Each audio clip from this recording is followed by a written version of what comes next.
Ladies and gentlemen, it's Rockin' Rodney. We're jamming out. Oh, yeah. What's up, Gary? Oh, man. Woo. I don't know. What's going on? Man, what a nice today. Oh, man, it was like surprisingly nice. Oh, my goodness. Compared to Wednesday when it was like 8 degrees. Yeah. And Tuesday, and well, I'm comparing my temperature gauge to the mornings at like 4:15 when I go to work. Right. And golly, it's been cold. I wore my thick socks and my thermal pants for like 3 or 4 days. Oh, well, didn't like Tuesday or Wednesday they told you not even to come in? Yeah, we got shut down for Tuesday. Yeah. And I think that was in anticipation of the snow that we kind of didn't get. Yeah, it kind of went around us, didn't it? Yeah, we kind of didn't get what they thought we was going to get, but all right, that's okay. So, we'll take it. But it still came down with the temperature, that's for sure. Oh man, it got super cold. Jeepers. Yeah. Terrible. Jim Lauer is watching there. He says, "Hey guys," and Shannon Wise, what's up, Shannon? Jim Robinson, you're late. What's up, guys? How we doing, everyone? Jim had to peel off them gloves. Peel them off. Took him a minute. Yeah. Oh yeah, peel them off. Laddie BB watching. We're working with Tim, you know. What's up, Laddie BB? Laddie is my neighbor. There's Nick. Excuse me. Hey, Nick. He's on YouTube. You coughing? I'm done. There's Nick Roberts. What's up? He says, "Sup, dudes." What's up? Who else? David Maxon is watching. Randy Rhodes. Isn't Randy Rhodes a wrestler? That's Dusty Rhodes. Okay. Well, he's got a son, right, that wrestles. Maybe his name's Randy. I don't know. Oh, yeah, brother. Oh, that's great.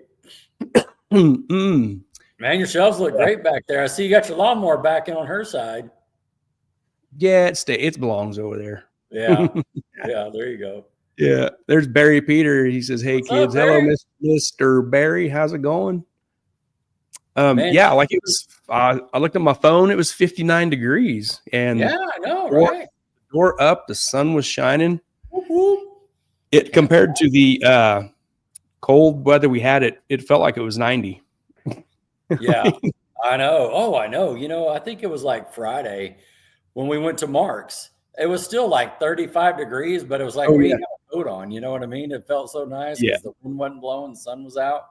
Oh, yeah. If he's wearing a black shirt and the sun on you, it felt really good. Yeah. And my son and I went out in the street. We hadn't been able to play catch with the football for, I don't know, maybe 2 months probably. Yeah. So we was out in the street playing catch, and man, the sun beating on me in my black shirt, and got kind of warm. It felt really good. Heck yeah. That's awesome. Nice. He's out there in t-shirt and shorts. Sure. That's great. That's him. Yeah. What's old Jim Robinson saying? Jim says, "No, not late. Been waiting. You came at 7:01. Not over here, Jim. That's not in Wichita time zone. Time zone. That's funny. Not here." Oh, that's funny. Yeah, it was nice, man. Did we get some racing this weekend from Georgia? Oh, yeah, man. That got me fired up. I don't know about you. The pictures you sent, I think it did. Yeah, definitely. I'm excited to show those off. But yeah, man, I mean, there's some great stuff going on down there at Ducks Race. And then next weekend we're at back at Bradenton, right? Yep. Some pro mods, yeah. Pro mods. Jose. Yep, Troy, Jose freaking Rican is watching. What's up, Jose? It's been a while since he's hung out over here. Yeah. Dave Music and Amy Music. Right on. Troy, you at a hotel or what are you doing? He said he got Troy. What a crummy situation he got dealt into with, man, with a little strandedness, not stranded, but yeah, especially on a Sunday, you know. Yeah. But Ray Parsons, hey Ray Parsons. What's up, Ray? Yep. Do you do a little playing around? I know we took a little trip. We had a little fun. Let's talk about it. Yeah. Man, so midweek, you know, Mark hit me up and he's like, what's Troy saying? Let's read that real quick. Let's check this here. Troy says, wish I could be part of this show tonight. Great group hosting and person being interviewed. Sorry, getting drunk at a bar right now. Troy has some problems, man. He got a little flat tired, rolled through St. Louis, so he's stuck. Troy, you'd be perfect tonight. We would appreciate your comments. There you go. All the billet unlimited. Oh. Yeah, don't go nowhere, Troy. Freakin' Rican says, what's up, fellas? Freakin' Rican has big things coming this year. The comeback. Woo! Yeah. Awesome, dude. There you go. That is so cool. Yeah. Can't wait to see what you got in store, man. Heck yeah. Has he still got that red GT? I don't know. I imagine he does. Yeah. Maybe he'll spill us some secrets. There you go. We won't tell nobody. Nah. No. We'll say nothing to nobody. Just, 20, just all the views there. Just our tens and tens of listeners will know. Tens and tens. But yeah, no, so he was calling and he's like, hey, everything, he sold it. All right. Sold it 6 years ago. Okay. So something new and exciting is in the works. All right. But, and so if everything worked out, he told me, Friday afternoon, you can come on up and let's do some stuff. And then I know you were talking with him as well, because you were wanting to drop some stuff off. And then, so we were able to coordinate that. And he hit me up Thursday and he's like, it's a go. If you want to come up, I'm ready for you. And so I don't know which is better for me, having all the parts or having my bill paid off. I don't know. One of the, not sitting there thinking about that, I don't know. I'll trade you. I'd have paid your bill and you can pay mine. Oh my goodness, man. My bill is a little bitty bill compared to BMP, Big Money Putnam over there. You know what I mean? Billet, Bryant, I just got all this little stuff, people don't want, you know what I mean? Well, that you can get by with that. That Ford stuff is so strong. Well, that's right. That LS stuff is weak. Oh yeah. No, LS is a good motor too. I mean, it's the SBF 2.0. Yeah. And it worked out really good because you was anticipating that call that your stuff is ready, and it happened. And he sent me a message and said, hey, your crank is here. So I said, because he had one cylinder head and I had the other one here. I said, okay, when do you want this other cylinder head? And he said, oh, maybe next week. Yeah. So I said, well, I'll just ride up with Rodney on Friday. And I had cylinder head, intake manifold, valve covers, oil pan, oil pump, a handful of stuff to take up to him anyway. So we just made a trip out of it. Heck yeah, man. That was a good time. I love going up there and talking to him. I hate it that it gobbles up, an hour or two or three of his time. But I know it's pretty cool though, especially when I'm with you, because he treats us like royal, going out back and going to his office and just all that stuff. So that's good stuff. Went to the dyno room, went to the, just kind of walked it around. Yeah, BMG. Lauer knows it's BMG. Jim Lauer. Yeah. Big money. Yeah. I don't know about that. Yeah, that we got to look at your crank and got to do that, looking at your cylinder heads. And of course he was eyeing your intake and just seeing how nice that thing is. And so, yeah. And then didn't you hear something else yesterday, or was that today? That was yesterday. He texted me and said, we was there Friday. Right. Friday he said, we have almost all of the big parts, but he said he expected anytime the rockers to show up and the pistons. Yeah. That's what he said Friday. Right. So yesterday he sends me a text and says, hey, I got an email yesterday. He got the email Friday then. And he texted me Saturday and said, hey, I got the email that your pistons are on the way back.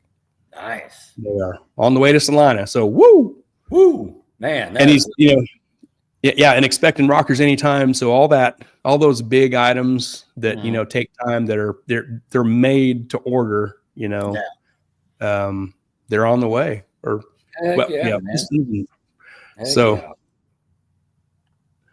Troy says, just need to get this straight before I sign off. I plan to make that little LS of Gary's my bitch and wait for Rodney at the finish line each time. Oh, dang! he has been Oh, Troy, that's awesome. Man. Yeah, Troy's gonna be going down the return road when we're going past the finish line. That's what he's saying. Man, that's hilarious. I can't wait, Troy. I can't wait to get my ass whipping by you, okay? No kidding. That's nothing but a good time. Because that means he's back together and out racing. That's what I was getting ready to say too. And that also means I am too. And also family car. Greg. Greg. Yeah, that's another one that's going to be out and about and having some fun with. Yeah. Yeah, that's funny, Troy. Keep them coming, Troy. Keep them coming. You'll just keep me fired up. Charles Wickham says, must be nice to have Salina talk to you. Could never get them to talk to me or return a phone call. Oh, that's too bad. Yeah, that's sorry to hear that. Dang it. Yeah. He says, I'm not bitter. Oh, Dick, dang. Yeah. Troy getting rowdy over there. Oh, Troy is getting rowdy. You notice he has to go clear out of town to talk shit. Oh yeah, he's almost in another state. He can just be up here in north, up on Tyler Road. He's got to go way out of town. Yeah. Cool. Yeah. Well, you want to see some? Let's check it out. Stuff we did. We'll get Keith in here. We'll run through a couple pictures of what we did Friday, and then we'll get Keith in here. That's right. Let's move over here. What'd I miss? Mopar guys. That's right, Nick. Yawn. Mopar guys. Jose says, Gary, is the red machine done? Ready to race? The first question, it is not done. It is at a body shop getting the nose, hood, and hatch fit perfectly because I'm not a fitter. I suck. And then it's got to make a stop to Keith's shop for a little bit of work. And then from there, it's going to get those body panels painted and the rest of the body touched up. It's a little rough, look a little worn after 12 years of paint. So it needs a little touching up. My red Sharpie marks need some touch up. So fill in the blank, huh? Yeah, so I'm not ready for anything. I'm in shop jail. So just waiting on stuff. That's all. And I don't have an engine, but that's coming along pretty quick, I think. Yeah, well, we talked about it. You might have an engine on your floor there, and you got that crane coming in, to get it out of your truck, and that's why I got to get that installed. I know. I got to be ready. Yeah, I see baby faces on. Baby faces on. I got to refire up my deal here. I backed out. Andrew. Andrew, Mopar boys. Andrew, nothing wrong with the Mopar guys. That's funny. Yeah, let's give a shout out to our partners here. Our great partners in 2025, Mid-America Dragway, Ultra Color Collision Repair, Titans of 10.5, the fastest small tire series in the Midwest, Mobile Recon, Mobile Detailing, Sandlin, Iron and Metal, Auto Salvage, and Harry Street Carpet. These are our super duper awesome partners in 2025. Thank you very much. Raise the roof. Raise the roof. Yeah. And our podcast channel on YouTube, Heads Up Racing Gary and Hot Rod Podcast. If you see this little display, how this looks, you're in the right place. Hit the subscribe. This happens on there every week. And I'm going to give a little pimp to my YouTube channel, Gary Putnam Racing Welding and Fabrication. Jump over there, hit subscribe. I got stuff happening there off and on, not as often as I'd like to. Sometimes I just run out of things to think of. But when racing gets kicked off, great videos over there. There'll be more. Yeah. It's you just got to be consistent and keep after it. Sure. It's a lot of work. It's kind of fun to go do a little editing and stuff and kind of think of different things to do. So Jim's on you. What's Nick say? Nick Nick's, I'm originally a Mopar guy. That's why I have a mouth, but then I decided I wanted to go fast. So he's got a Fox body. Fox body. The recipe, Fox body and an LS. Oh, my goodness. Jim says, so is your car getting Pro Mod wheel tubs also? Yeah. Well, yeah. I mean, is that what's going on? All it right. is. I'll say it. It's official. Keith can talk about it too if he wants to. I don't care. All right. There's Doug Perry. Hey, Doug. He says, how you guys doing? Cool. We're rolling here. Yep. So give my YouTube page a subscribe. Good videos. A lot of good videos on It's that free. one. It's free to subscribe. No, It is. Yep. So here we are hanging out with Mr. Marky Mark. Yeah. Up there at Advanced Engine Machine. Him and Stefan. Yeah. It's good to go see those cats. Yeah, I hadn't seen him since December. You had been there between there sometime. Yeah. You went to pick up some stuff. Yeah. Yeah. Now I've got to see him and Missy and Stefan, and there's a couple other cats rolling around there. Yeah, Jeff at the front desk. Jeff, yep. Yep. Yep. There's some of your stuff there, isn't it? Yep. There's a oil pan, oil pump. That box had some other stuff in it, and the valve springs there with some leftover spare valve springs for my big block, and he's going to buy them back. Yeah. And I'll have some spare LS stuff eventually. Yeah, there you go. Yeah. Those Better are say next to that. We'll just clear that up right now. I don't know. I don't know. I'd have to ask Mark. Oh, that's funny. I would say no. Hey, they might be yours. He said to keep the boost under 30, didn't he? No, he said you're going to go over 30. I was like, yeah, that's when we leave the line at 30, right? Yeah, no kidding. And $7,000. Woo. Whoop, whoop. Yep. Good picture. That's a good picture. Look at that. Look at What's that. going on here? This is just the haul back, that's what we brought back with us. And so now we're going to start assembling, but this is basically, I took this shot just to thank all the people that helped me out, so now we'll start assembly, and get going. So it's a Ford, it's a small block Ford, but I'm excited for this deal. It's a little bit more stroke, a little bit more compression, a little bit better cylinder head, a little bit better intake. Hopefully go a little bit faster. That's basically it. And so, And the people you're racing, when you get your ass whipped by this little white coupe with the shiny wheels, there's nothing exotic going on here. No. There's no Hemis, there's no crazy things. It's just pretty simple parts. Yeah. Everything you can basically get out of a catalog or call somebody, you know what I mean? So. Yep. It just works really good. Yeah. Nick says small block. It's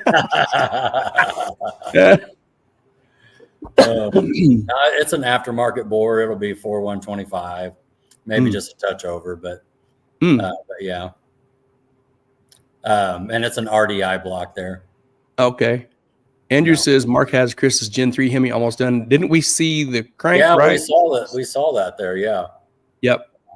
Yeah, it was kind of like right there, near mine. Next to your crank. Yeah, we was looking at both of them. Yeah. Yeah, Gary. RDI block. And so that's basically Ford Motorsport is what it is back in the day. Yeah. They make a Carroll Shelby now that's like the newer version of it, but it's a good piece. Both of those blocks there are RDIs. So far, so good. Troy says he gets 2/10 with just having black wheels. Oh, man, he got a head start? What's going on? You can't talk shit and ask for a head start. Maybe he's thinking that the black wheels just give him an automatic 2/10 advantage. Something's going on there, but yeah, it's just cool picking this up, and we were able to put it on in the back seat. And the same day, those Stainless Works headers came in, and so I just thought we'd grab a quick picture, but we'll see how it goes. I started the assembly process and started kind of mocking stuff up, and it worked out good too, because next week not this Monday, this week coming up, but the following, I need to burn a week's vacation. So, just kind of fiddle around with it throughout the week here and get the assembly going. And and it's going to be. You're going to get some stuff done. I hope to. Yeah. The only thing I'm worried about is those tubes that we talked about. I might have to. Oh, you might see the little white coupe behind you. Eric Knott says, "Nice." Thanks, Eric. Isn't he? Yeah, isn't he? He's a small block Ford guy too, isn't he? Yeah. And that nice Mustang. It's a 427. It's the same size your motor is. It's nothing radical. The one to the left is 400. So okay, yeah. What's up, Larry? Larry Hunt, howdy boys. Hello, Mr. Larry. Doug Perry balling. Yeah. And those are just the ones to the left. Those are Glidden Victor heads on that 400-inch motor, and then the ones in the bag are the Glidden Victor 2s. I wanted to get another set of Glidden Victors, but BES said they don't make them anymore, so we went with the BE Victor 2s. So, right. But so it worked out. I've seen them with my eyeballs. They are really nice. Thank you, Gary. Yeah, this will be the nicest piece I've had, So, but that little 400 runs good too, so I didn't want to just kick it to the curb, I hope mine runs as good as that little 400. Yeah. You know what I mean? Yeah. Yep. So, but yeah, there's the crankshaft there, and got that from John Calivas, and he helped me with that, and then got it up to Mark, and they did the full balance job and everything. I think ended up taking three weights. He was telling me 2 in the front, 1 in the back after they did the weight on it. So nice piece. I won't say how many mine took. Look at Larry. Good. Larry. Good looking LS hot rod. Woo-hoo. Yep. Larry knows his stuff, doesn't he? He knows. No, he does. Yeah, he does. Yeah. But yeah, so just there's the block there, and just got it back, and basically I'm getting ready to clean it at this point, and start putting all the plugs back in it, and just clean it all up real good. Mark cleans it, but he says to do a final clean before we start assembly. So I got a little area in my shop where I can get this done. It's kind of a clean area. Oh, Darren making predictions. Darren says 420s, 430s coming. Man, that's the goal. We'll see. Those 700-pound doors, it's hard to say. Oh man. E, do you have any idea the power capability of this block? Any idea? Yeah, I actually was talking to just doing some old research, from the motorsport days. But you got to remember, John Gullett and back in the Pro 5.0, this is what they were using. So yeah, and I only asked that because I got scared, when Dart said what their cast aluminum block is capable of, and it's bad news. Well, and even the new Carroll Shelby block, it only has the 4 bolts and the 3 mains, and the number 1 and number 5 doesn't have them, but these blocks have them still, and to hold that crankshaft in there. But that other deal made 2,087, so we'll see. Yeah, that's nice stuff, man. Nick says, "Look at that bore, dang old 500-incher." Dang it, he's got good eyes, doesn't he? Yeah, he does. Yeah. Hey, Jose freaking Rican says, "Hot rod, what power adder? The best." What? Yeah, no, it's a good question. I got the one of Jose's turbos. What is it? The G55, Gary? GTR it's a GT55. Yeah, and we just got it this year from Thomas, Joseph Thomas, and Garage Built. From Garage Built. And last year we had a 110, and then we got a little bigger one this year. So, yeah. Troy says, "Damn Pro Mod shit right there makes those 700-pound doors worth nothing." Well, both of us just hope we make the power of them dang billet Hemis. Oh, I know, right? Oh man, are we calling them the billet boys? Him and Greg? Yes, him and Greg. That's right. That's Chris funny. Paget says, "Nice parts." Oh, thanks, man. Could have bought a house, right? So Donna Newberry, Goose. and Goose said to keep the paint code in case you jump to 10.5 and race Adam. Oh yeah, I got you. Oh man, yeah. Put the other doors back on. Yeah, right. I still got those other doors too, so they're ready to go. But yeah, Adam's going to be fast. Oh yeah. Yeah, Jose says 420s, 170. He's making a prediction right here. 420s, 178 or better. Man, woo-wee. Yeah, I'll take it. Darren says poor old nitrous guy gets one kit. One kit, that's it. One turbo, one kit. Yeah. Yep. Here's the bottom side. Yeah. Yeah. So I'm just putting in the main studs here. These are all ARP.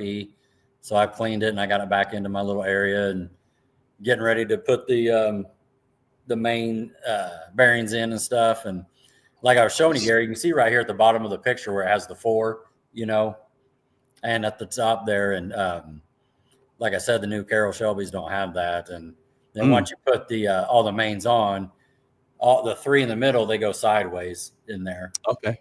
Yeah. So you might be able to see that a little bit once we get the caps on. But yeah, so we're all clean. Mark told me a couple little tricks to do with the bearings to help live with oil, so I modified them on the thrust and the mains themselves just to make sure we get good oil to the crank. And yeah. So, yeah. So, yeah, that worked out good. Cameron says, man, you a crew guy? I'm hanging my outfit up after seeing all this power. Woo, woo. Good seeing you, Cameron. I know you've been busy pushing snow, man. Hey, Cameron uses snow for an excuse to not go to Georgia. I think it's because he didn't want to push 275 into 3s yet. Oh, is that what it was? You think so? Yeah. Oh, he says you need a crew guy. Yeah, he's exactly. Yeah. He didn't want to push it into 3s yet. Yeah, I'm just trying to hang with him. I think he's been in the 20s. I'm just trying to get there, So. Hey, not to get off subject, but watching X this afternoon, man, I was hoping that blue Mustang was going to make it to the final. That dude went like a 411. Yeah. In the round, before he got beat. It's like, dang. Yeah, in the semis. Yeah. Yeah. Troy says my poor little billet block doesn't even have all that. Probably be like 1,000 wheel if I'm lucky. Whatever. Yeah, 1,000 per wheel, Troy. Yeah, he's per turbo. He's got 2. Hey, Stephen Brown is watching. What's up, Stephen? What's up, bud? Yeah, Cameron says awesome looking stuff, buddy. I appreciate it, man, for real. Yeah, there's a crank in there. Like I said, I just did little tips and tricks that Mark talked about and got the crank in and got it torqued down, rear main, all the plugs back in. It's all screw in, the freeze plugs and oil plugs and everything. So it's a nice piece. Like I said, this will be the nicest piece I've had. Yeah. So, it's cool. I've seen the parts. It's really awesome. But yeah, so go ahead. No, that's it. Go ahead. But yeah, I got the new Jessel belt and the ATI balancer, and that's Innovator's pointer, Chris Rose. So, but Larry Hunt says block and accessories look great. Can't wait to see it in action very soon. Oh, me too, buddy. Yeah, Larry. Man, after listening and watching to Lights Out this weekend, we're fired up. Get you pumped up. So now I need to. That's basically it. Now I got the pistons on the rods and now I need to file the rings and then start, putting soldiers in and then we'll put the heads on and intake and. You put soldiers in. They're permanent soldiers. They're not temporary soldiers, right? No. These soldiers last for years. You know what I mean? Yeah, kind of like my spark plugs. They're strong soldiers. They're not rookies. Yeah. They're strong. Yeah. Here's Stephen. He says hopped on it at the right time. Hopped on at the right time. That's going to be a great engine. Yeah, man. Thanks for all your help. I know you and your dad do awesome stuff. This is my 3rd engine with these guys, and I've only been with these guys since 2016, and so I know you've been with them a lot longer, Gary. But yeah, I mean, knock on wood and just keep rolling. This is working out great. So. Yep, Stefan, thanks for everything you guys do, man. Yeah. Well, they saved me in a pinch. What was it, 2 years ago now when that valve dropped and they had yeah. basically dropped off a head on Wednesday, picked it up on Friday, and we're racing Saturday. Yeah, that's right. That was great. Yeah. But yeah, and that's another thing. Those cylinder heads came from BES, and Mark took them apart and kind of reverse engineered them and took all the documentation of them. So in case something does happen, when I need springs and when I need valves, rockers, he can just have that in his computer and oil it up. Yeah. So, yeah. Larry says turbo cars have lieutenant soldiers. Nitrous cars are just privates. They're a little green behind the ears. Yeah. Oh, that's great. Jim says it's going to be a nice as usual. Thank you, buddy. Stephen says happy to be a part of it for both of you. Man. Yeah. Thanks, Stephen. Can't wait to see my little hot rod Suburban engine go together. So if I got a Suburban engine, what is this, like an Expedition engine? Yeah, it's an Expedition. Yeah, before the Coyote came out. Actually, it's the Lightning. It's the Ford Lightning truck. Oh, Lightning. Oh, man. They had the 5.8. So it is a race engine. Holy cow. There you go. Oh, look at Cameron. Cameron says, can't never let a soldier get comfortable. There you go. Come on. Stand up straight. They get mouthy and cocky and shit, don't they? You're out. Get out. Get out of here. You little loser. But yeah, I'm excited. I'll keep working on it this week, and like I said, file the rings and start, get some more pictures for next week too. And if I'm lucky, maybe we'll see. Knock on wood, we'll see. Get it in the car and take it from there. I can't wait to hear the fire up video. Woo. Oh my goodness! I hope it sounds just as good as the other one. Me and Mark talked about that too. The camshaft is exactly the same as the 400, and so I hope it sounds just as good as it does. Well, I think he did a little cheating for my camshaft because yours worked so good. I think he pretty much copied yours and made mine. We're very, very close. We were crunching numbers, weren't we? When we got back from Freddy's, we were looking at cam cards. It's just about the same camshaft, pretty much. Yeah, that's just a different firing order. Yep, that's it. Cameron says it's like a long-term employee. Never let him get comfortable. Oh shit! Oh, that's funny. Cool.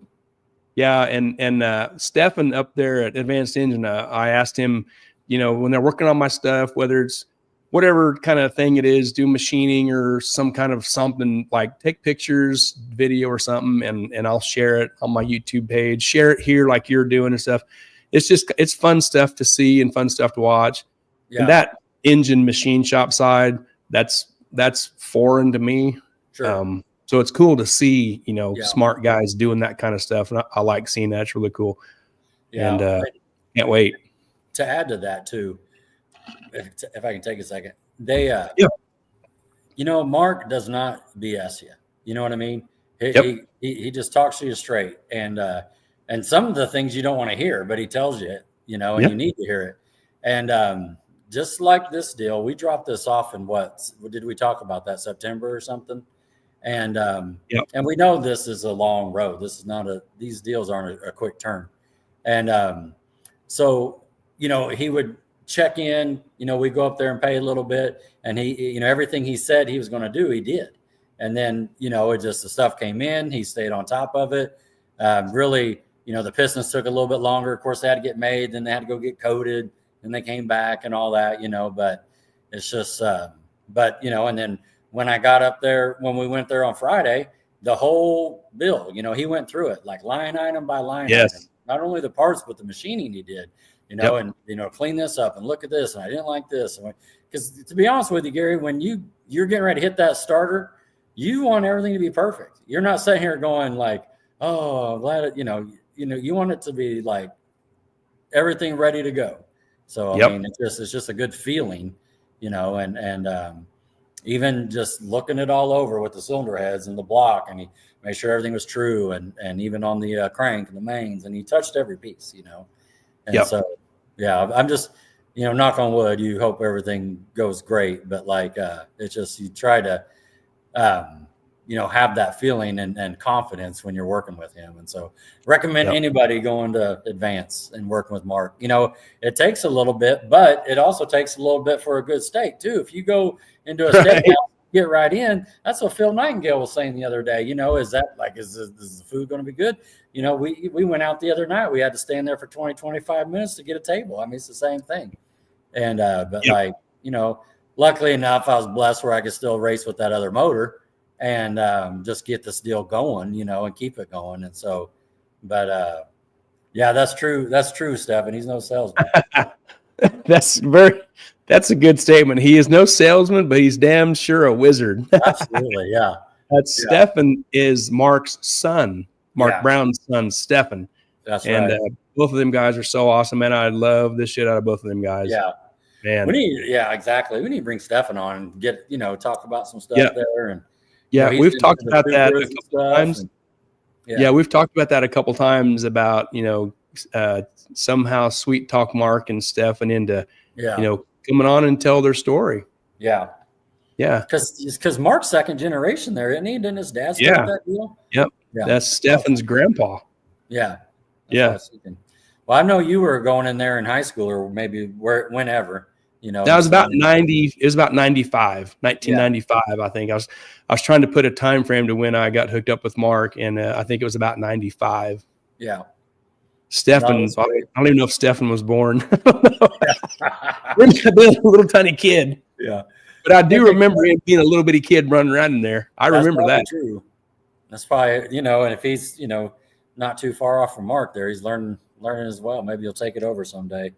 Do you see what Cameron's saying? He must have saw Troy's comment up above there. I did. Cameron says, Troy, are you finding confidence? Yeah.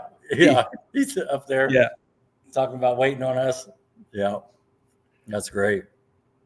Yeah. But I'll keep driving on it.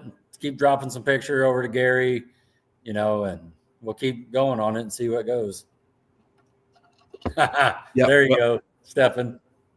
I was one. I was one. Yeah, that's it. Yeah, in 95. Yep, you were. Yeah, so you were that big. Yeah. Well, he can. Hey, Charles, he sees you right here.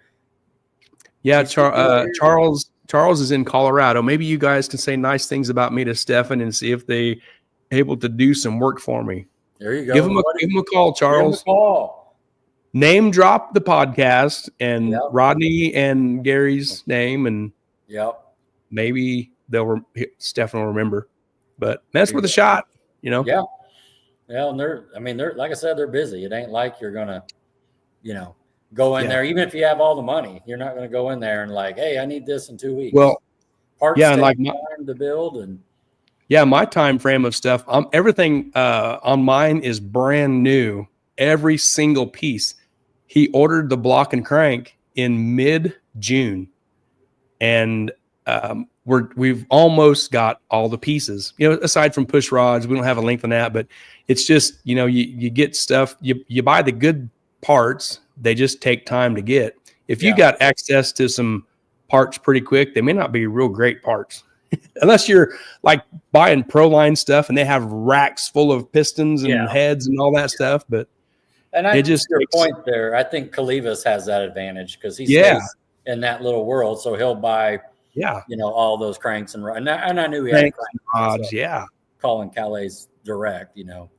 Yeah. Cool. There's one. Charles says, I know they're busy with race season starting. Hopefully get something going into the fall. No rush on my end. There you go. Cool. Right on. That's it for that. Here's Troy. Shit, had an old guy just buy me a shot. He said, ain't no way you lose to a belly button car, like a Mustang. Hell, he even said Snow White has a hoe and you show her more than a magic show. Oh, Troy. Cameron? Snow White? I think so. Snow White. That's Cameron. Man, what is that? Oh, man. Oh, my goodness. That's funny. Good stuff, Troy. Yeah, they're at some bar in St. Louis. Yeah. Well, let's drag. That sounded like a joke, I walk into a bar in St. Louis. That sounds like the start of a walk joke. To a bar and somebody buys me a drink. Cool. But it was a good weekend, man. I was busy for sure, and those headers made at the same time. Working with Chris Snyder there at Stainless Works, and he was able to help me get those. We talked to him at PRI, and they've made it in. So, Same ones I've been using before. I used stainless work before. It was on that 400-inch motor. It's just the where it bolts to the head, the spacing's a little different. So I had to get a new set. Cool. Yeah. Good idea. So we got Keith Lopez, Mr. Pez, Mr. Diesel Mechanic turned race car fabricator. That's right. Are you ready to bring him up? I am. All right, let's do that. And my brother from another mother, Keith Lopez. Howdy, guys. How's it going, Mr. Foxrod? Doing pretty good. Pretty good. Heck yeah. Thanks for coming nice on. Day today. Man, no kidding. It was a nice day. Yeah. Beats this week, Tuesday, Wednesday, Thursday. They wouldn't even let Gary go to work on Tuesday. It was so cool. I know. Oh, wow. Yeah, we were shut down on Tuesday, man. My boss wouldn't let me off. You're boss, right? That's funny. Get out there. Get out there. Get to work. Yeah. Get to work. But cool. Thanks for coming on, man. We're going to have a good time. I know you spent or sent some pictures over to Gary. I got to preview a little bit of them, but man, I mean, you know, we kind of been racing out here together and off and on, being at the track together, and we missed each other a little bit too, because I took some time off, but no, I'm excited to hear some stories, and of course I'd use you at Foxrod Racing as well. I just got my car back from having all those upgrades put in, Pro Mod rod, dropped some weight, and you went above and beyond on that deal. Yeah, you went above and beyond on that deal. I still, didn't. I mean, you just thank you very much. You're welcome. Glad to do it. It's enjoyable. Yeah, I'm glad. It's probably only a 5-pound weight reduction, maybe. Oh, just 5 or 6. That's all it was. Yeah, that's all it was. Yeah, 5 or 6. Cool. I'm shooting for like 100. Yeah. Yeah. You got so much crap in the back of yours, Gary. It's going to be a lot. He said crap. Well, you saw that Ford motor, didn't you? I got to keep up with that. Yeah, I know. You got to. Absolutely. Look at Babyface. He's just plugging them in. Pro Mod carbon fiber. There you go. Yeah. Well, Keith and I have a plan. We did the torque boxes, then we did the tubs. Yeah. Next year, we'll probably mess with a wing or something. We'll see. You got to keep him going. You got to give him a little bone. Yep. Absolutely. Yep. You got to keep that year ahead December spot. I got to take it. I'm locked Keith. in. I'm locked in. That week's my week. Oh yeah. Keith has December job security with Rodney. That's right. You guys. Yeah. Yeah. Me too, a little bit. Yep. Yeah. Yeah. Rodney drags his car out, and I'm like, I think I'll do that too. Well, he did such a great job. Yeah. Right. Yeah. You can't beat him, join him, right? That's right. Yep. Oh, what's old Troy saying? What's Babyface saying? Babyface Brian says, I'm just going to cut mine out. Air is lighter than carbon. There you go. Yeah. What it's getting down to. Yeah. Troy says that mother better figure out carbon fiber wings by now. Oh, yeah. I'm getting there. Yeah. Well, real quick, since we're talking about Foxrod, I'm going to drop this up. If you're go to Facebook. If you're on Facebook, this is Keith's Foxrod Racing Facebook page. If you see Rodney's car on the lift and the little photo of Rodney's car and mine in the driveway, you're in the right place. So give that a like and a follow. And that's Foxrod Racing Facebook page. Do it. Appreciate that. Yes. And we'll bring that up again before we're done. Mm-hmm. But you don't have a website, right? It's just a Facebook page? Just a Facebook page. Yeah. Okay. Got it. Yeah. I have a hard time keeping up with it. No kidding. Keith, not to put you on the spot, but the upgrades you've done with my car, you use Marty Marilette, you use Racecraft. You deal a lot with Racecraft? Yes, I'm a dealer for Racecraft. Yep. What other businesses you a dealer for? 10 Soldiers. I have a dealer for them. Innovators West. I'm a dealer for them. I actually have some 300 stuff, 300 6-cylinder stuff that's proprietary through them too as well. So they Chris Rose is real nice to work with. Chris and Brad are. Yeah. 10 Soldiers, Hammer Concepts. I don't have a dealership with them, but I use a lot of their stuff. I use CJ Race Cars, a lot of their parts too. So last time I checked, they didn't do dealership programs. So I sure would have loved to have, but it's all right. I still use their crap out of their parts. So yeah, I like it. They're really nice pieces. Hammer Concepts is really nice as well. They got jewelry for parts. Yes. Every one of those that you named have really awesome stuff. And if you get on their website and snoop around, man, they got really, really nice stuff. And then also Mel Hamilton Ford. I'm a vendor for Mel Hamilton Ford as well. And Nick is top notch as far as getting me parts ordered and whatnot. So speaking of Nick says, "Hi, Keith. He's the man." There you go. Thanks, Nick. Yeah. No, that's good. Good stuff. Good plug there. Yeah. So we always ask 2 traditional questions. And so the first question we always ask is, like, what was your first car in high school? You got to talk about that. Okay. At the very, very end, once we get done with all the picture stuff, we're going to give you a moment to, we call it a give back. Things couldn't do it without you, and you plug your businesses or family or sponsors or it's your time. Right. So, okay. Very start. What was your first car in high school? It was a 1973 Mustang Grande. It was the coupe. Oh, Mustang. Yes, it was this. No, it was a white one. Oh, that I started out with, and then I ended up with the 72 Fast. It had a 351 Cobra Jet in it. Oh, and, cool. I was wanting that car so bad. It was at the time, my neighbor's car. Danny Lane owned it, and I had to have that car. That was like, gotta have this car. And I finally got to a loan to where I could buy that car when I was a kid in high school. And man, did I have fun with it and got in a lot of trouble with it too. But,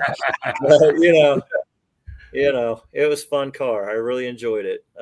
Sure, it's gone now, but it's one of them cars that it was like, I wish I wouldn't mind having that one back. It was dark green, and it was the name of it was Polycart because it looked like Polycarts from back in the day. They were green. Yeah. So cool car. Had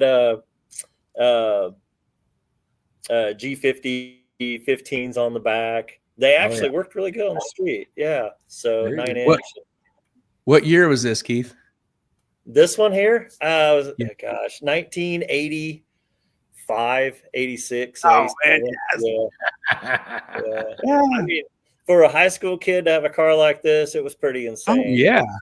No doubt. Yeah. Yeah, definitely. Yeah.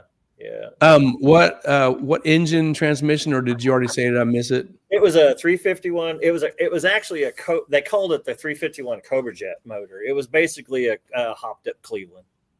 Okay. So yeah. Good. The transmission was an automatic transmission. C6. C6, yeah, automatic. So yeah. Good. Yeah. That's good. Had the Holly fender cover, in the back tail, the back package tray back there, and they had all the cool stuff, from the 80s. So, yeah. Hey, Troy has a comment here. Oh man, he's blowing up over here. Troy says Keith does awesome job on Fox body stuff. I understand he has to hide the Mopar love, but when his chassis on a 67 Dart comes out and whoops your ass, just understand Fox Rod still whooped your ass. Oh, Troy, he's on a tear tonight. Man. Yeah, cool. Keep drinking, Troy. Keep drinking and talking. This will be interesting in about an hour. Yeah. And Stephen says Keith is a neat dude. He just needs to quit trying to do 2 JZ things with Ford 300s. I know. Yeah, I asked Mark a question, and Stephen a question back when I dropped off that Gen 2 small block Ford here about a month ago, and we were I had an idea, and they just looked at me like, okay. So it's yeah, it'd be cool to make 2 JZ power with a 300 inline. Oh man. Yeah. No kidding. Yeah. Well, we'll get to it in a little bit. I know that wagon you had it out, I think 2 years back with that 300 with a 6-cylinder. Yeah. Just rolling out there at Arc City that day. Yeah. Yep. Yeah, we'll get to that. Okay. Yeah. But anyway, yeah, it was a high school car. Yeah. Okay. Yeah. You sent a really cool picture. Going to roll way back to this. Tell us about this picture. This looks like a dirt track car. That is my dad's Chevy dirt track car. That's me standing by the tire with the cat. I'm actually, I just realized that shirt I'm wearing is a drag racing shirt, and this was a Circle Track family. Is that your brother Brian in the driver's seat?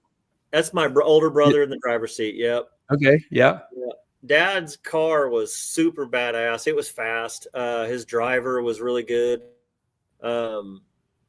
It was always enjoyable to watch him race or watch his driver race. Dad was the mechanic on the car. But that is awesome. Yeah. Who is that standing beside you there on the fender? That is my neighbor, Daryl Griggs.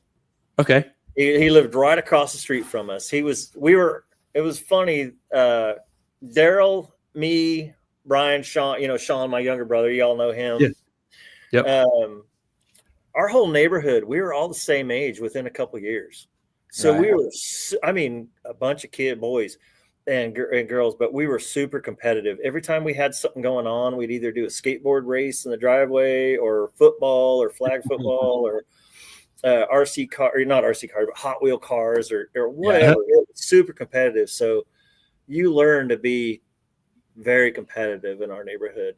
Yeah. Well, Daryl was always there, showing up. I would be playing in the yard with my brothers or whatever, and I had some pretty good wheels on me, when I'm running or whatever or playing football. Right. But Daryl would always show up and just kick our ass. He was just so talented. That's great. Yeah. Good picture. Yeah. So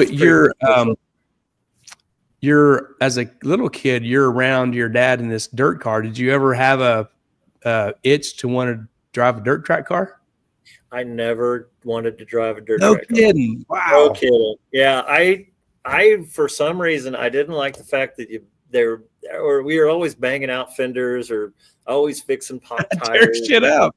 It was dirt and mud everywhere. It was tearing it all up, and I was like, man, I just don't like this. But my brother at age 6 got to drive that car at the Fun Valley Raceway in Hutchinson. And I believe he had a beer in his lap. And my dad was, after the races, everybody sits around and starts drinking, whatever. But they just told my brother to get in the car, go do a lap. It was the craziest thing. So, yeah. Cool. Yeah, it was good times back then.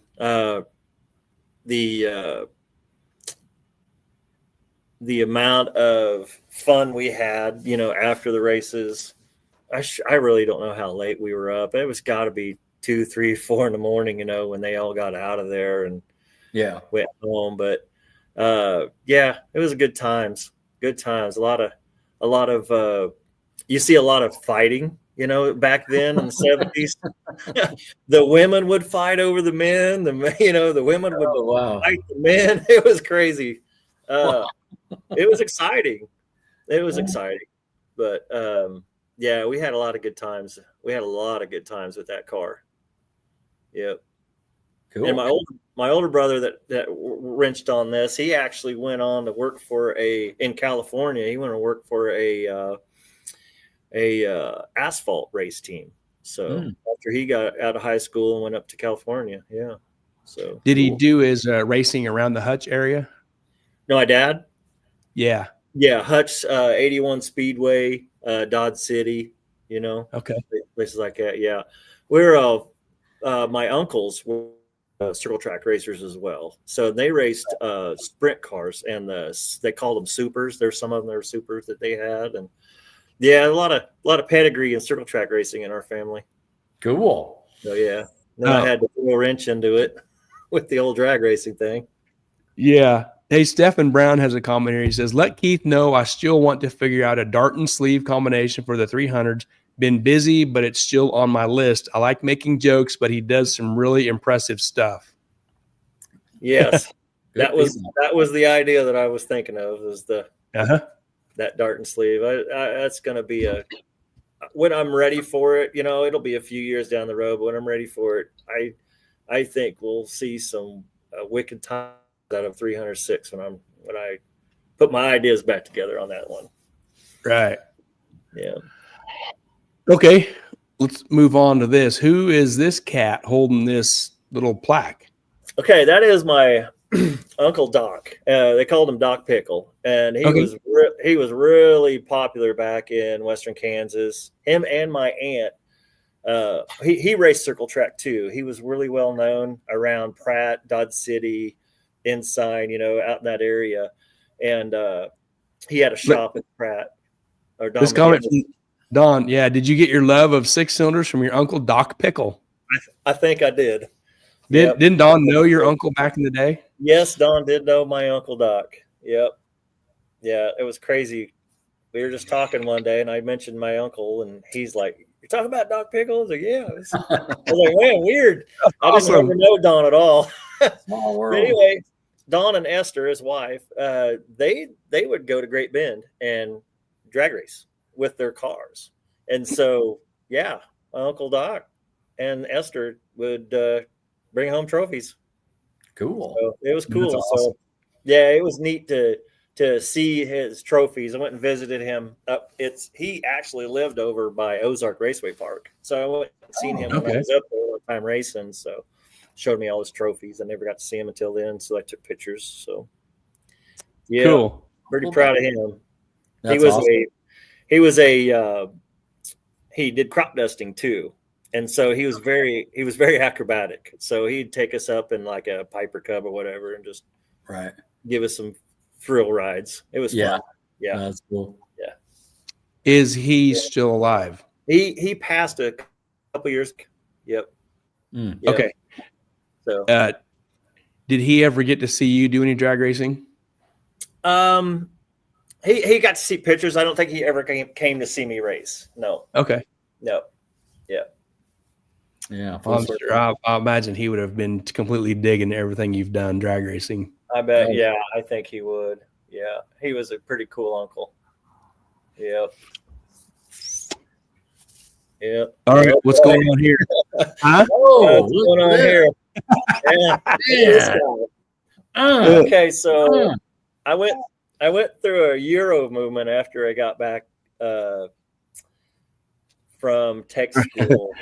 Are you wearing Z Cavaricci's pants there? You guy right here. Yeah.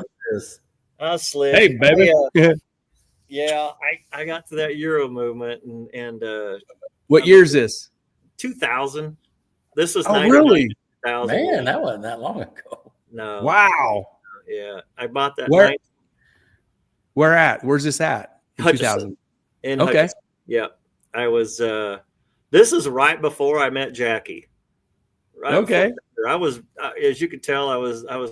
Well, you're pretty hot right there, dude. Look at you. Yeah, working out. Yeah, got all these hot rods. Yeah. That was, that was bait, for them girls. Oh man, that was bait. Golly. Yeah, that is. Look at Steph. Look at Stephen Brown. Is that 90s Dwayne Johnson? Where's the fanny pack? Oh my God. Oh my goodness. Yeah. Oh, that is funny. Oh shit. Yeah. Oh man. I was thinking the same thing. Yeah. That's hilarious. But I learned a lot. I learned a lot about them, and I learned that they were just a lot of money invested on no return. So I knew that was going to be short-lived. So What yeah. do you own the Mercedes and the Beamer in the background? Yes, I owned all of them. Yeah, that was Holy cow, you're a mess. One for each. yeah, I was back then. The Mercedes was a diesel, turbo diesel. Oh and then, yeah. and Porsche was a V8 actually, the 928, and then the Beamer was a 325, and that thing was my favorite because I used to drive back and forth to Bueller, and Bueller from Hutchinson, you got on Dutch Avenue, there's S turns, and you could really just smoke through the curves on that with that car. It was so awesome. Yeah, this reminds me of Risky Business that Tom Cruise. That's what I was thinking. Yeah. Eric Summers says you were watching Miami Vice a lot, weren't you? Yeah. Yeah. No, I love Risky Business. That was a cool movie. Yeah. Yeah. Yeah. You had a different car for each kind of chick you wanted to pick up. Exactly. Yes, Right. You're right. You're right. Yeah. Yeah. Oh man. Okay. Well, we're gonna get into some racing now. Yeah. All right. Here's a Ranger. Oh, When and where was this? the Flying Brick. That was in Kansas City at the NMRA race. Cool. What Megan year do you remember? Gillenwater took that picture. Who? Megan Gillenwater took that picture. She was I think she. Oh did yeah. Yeah. Yeah. Her name there. What year was this? Oh my gosh. Early 2000s. You're gonna get me lying. You're asking a question, then you're answering the question. Early 2000s. That was before the Mustang. So yeah, that was my first actual run at a hot rod, I guess. So that would be my first drag car, actual purpose-built street strip drag car. Yeah. Now, The Mustang that's one of our questions is what do you first one you took down the track or first purpose-built car? Yeah, that's the first purpose-built one. It was a 302 nitrous C4. Flipper built that C4 for me. That's the first time I met Flip, and man, I'll tell you what, it was a 8.8 in the rear out of an Explorer, and it was an awesome truck, and I loved it. It was a low 11-second truck. Dang. On the juice or without? What's that? On the juice or no juice? On the juice. Yeah, on the juice. It would run like high 12s, low 13s on the motor. Okay. Which is very respectable for a first vehicle for me, Yeah. So yeah, but how did you do in this race? I did really well. Actually, I got into the semifinals with it, but I was shocked, being at the first NMR race, and I put Keith Coleman on the trailer first round, and he drove all the way from New Jersey to go to that race. Yeah, in a way I won, but I felt bad for the guy. Yeah. He had to drive all that way. Wow, man. Yeah, cool truck. Yeah, it was a fun truck. Yeah. So good truck. What was your hot rod of choice after the truck? It was Mustang Coupe. Yep. Boom. Yep. There you go. Yeah. That car was as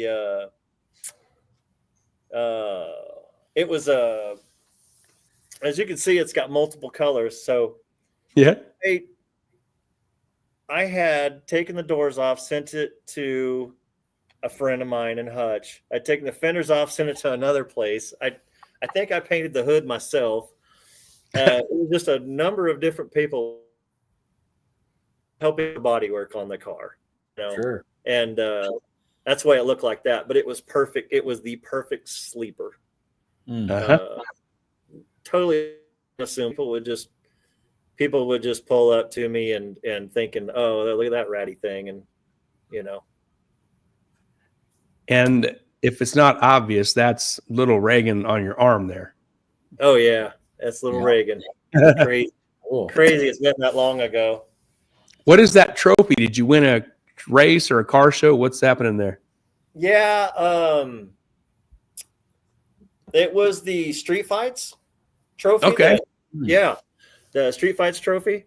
Yeah, Anthony there was, Dockers deal. yeah, I remember winning that. I took that picture. It looks like I'm look okay, but I was the worst hungover of my life that day. I went to I worked for Budweiser, and I went to one of the employee parties down the road, and we got to drinking, and they gave me some Jamaican rum, and it never mixed alcohols, by the way. But anyway, I finally made it home. I don't know what time, but I wasn't going to go race that day. Well, Chris Connell, Chris 406, everybody knows him. Him and James Watson came by and got me out of bed and said, "You're racing today." And I'm like, I can't do it now, guys. I'm just too hungover. Well, anyway, they got me up out of bed, and we loaded everything up, and went to the track. And so I just worked through it all day long, and then just started going through eliminations. The next thing I know, I'm in the final and I win. It was the craziest day. Awesome. Yeah. What was the class called, and what was your engine combination here? Okay, so I couldn't tell you the class. I think it was just their heads up class. They got the higher one. Anyway, the engine combination was a 351 Windsor nitrous setup, carbureted, that Mike Schill had actually gone through for me. So this was just getting to know everybody, around Wichita back then. So Flip obviously built my transmission. Had a 8.8 in it. So an 8.8 I built. Actually, Gary, you actually were part of that. That's when I think you and I first met. Okay, I was going to say something about it. If you remember when and how we met, because this is your old house on Crestline. Yes. Is that right? Yeah. Okay.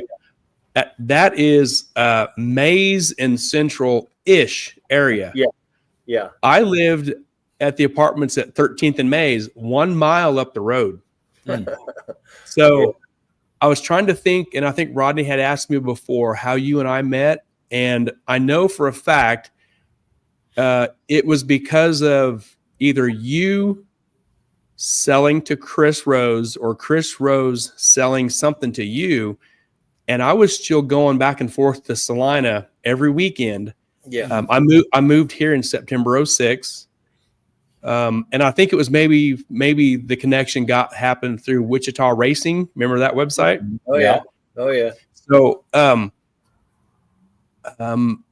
I know one of you either there was a transaction that happened and I made a parts transportation, but that's how you and I got hooked up. And then I remember, I know it was because I moved to Wichita I took the job in September 06. I still had my house in Salina until November of 07. Right. Sometime in that time frame, like you mentioned your rear end, I remember your rear end, we worked on it in my garage in Salina. I think we cut the ends off and redid the ends. Yes, so I know that date of ish, that time frame is when you and I hooked up. And then you just lived a mile away. Which was awesome. Crazy. Yeah. Yeah. Yeah. Yeah. We got it all worked out. The car's been awesome, after that. Nice. Yeah. So at some point you put a turbo on the car, right? Oh man. Yeah. I went that route. Yeah. That's you. Okay. It was probably the year, that winter over, for the next year. Okay. Yeah. A turbo, a blow through carburetor. Yes. And ethanol. Yes. E85, which hardly anybody was using back then. It was like ground floor E85 stuff. Yeah. Yeah. Yeah. So that your involvement and success with that brought an invite. Tell us about the invite that happened because of that. Oh, you're talking about the 5.0 Mustangs and invite. Yeah, we went over to St. Louis. St. Louis. You, Rizzo, me, Chris. Yeah, yeah. And this issue covered that, and it says Mustang and Super Ford's 9-second sleeper plus 12 more corn-fed Super Stangs assault the strip in our E85 challenge. They 50 Mustang and Super Ford invited you and your car to this E85 shootout in St. Louis, and we went. Yeah, we did. Heck yeah, I didn't want to miss that opportunity. That was fun. So yeah, here's the crew. yeah, the crew. Yeah. Oh, yeah. Mark Rizzo, James Watson, me, Chris Whitted holding my stuff. Yep. And, you can see that in the picture. And you and Reagan. Yeah. Yep, me and Reagan. What year was this, guys? 2009, I think we were discussing. Yeah.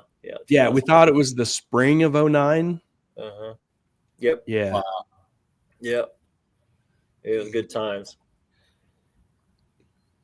Yeah. That is, if you can see his right hand there holding the hose, that's pumping the E85 into the tank, right? Yes, Yeah. we were putting in. We had to have empty tanks, and we had to put in their supplied fuel. Okay. Yeah. And that's one of the magazine guys there, I think, to the right of me. Yes. Yeah. Yeah. Because I couldn't tell you his name. Is that Evan Smith?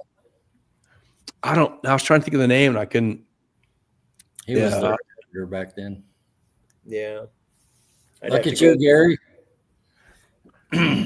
Yep. Gary. Yeah. And here's the little, and you can't, I tried to blow this up and kind of read some of this, but it was really hard to see, but got a little magazine coverage out of the deal. The car looks good. Awesome. Yeah. That's awesome. Yeah, it does look good. Yeah, I love that car. Yeah, look at all that business inside that engine compartment. Well, here's a little better picture. Yeah, see, that's a 106 millimeter turbo. It had no business belonging in that car with a stock one. I was a guy, I was like, hey, if 88's good, let's just go with 106. That ought to be better. That'd be better, right? Yeah. But that was C&S Specialties carburetor, and I got real good at learning to tune on those things. And then, boy, there's a lot of mess in there. It's amazing what the difference between that and a fuel injection system looks like. It just cleans everything up. Yeah.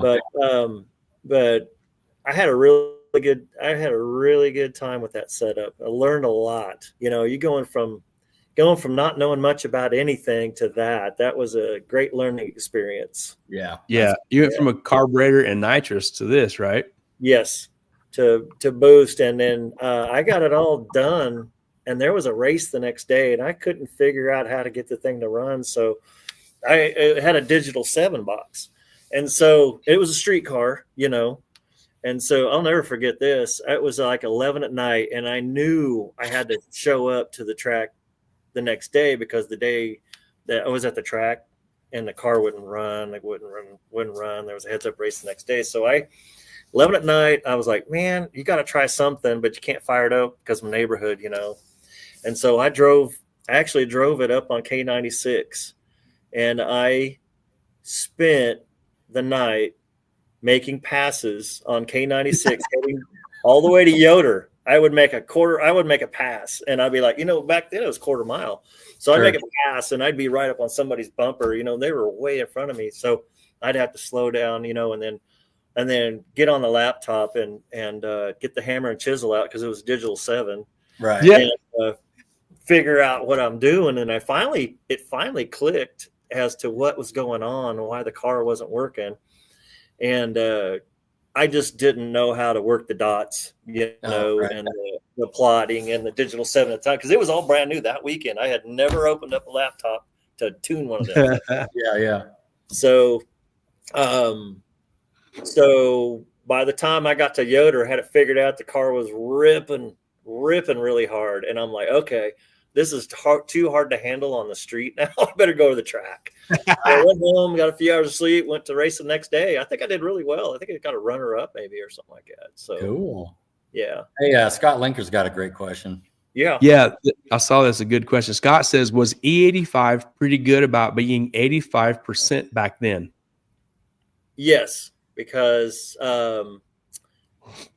where I got the 85, it was always 88 to 98%.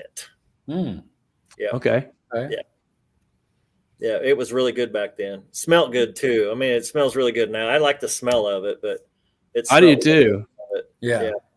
Some people hate it, and I think they're crazy. It smells delicious. I love it. On that blow through, you could put your hand on that intake manifold, and it just felt like icicles because of the fuel. Just creates the atomization just gets that intake so cold.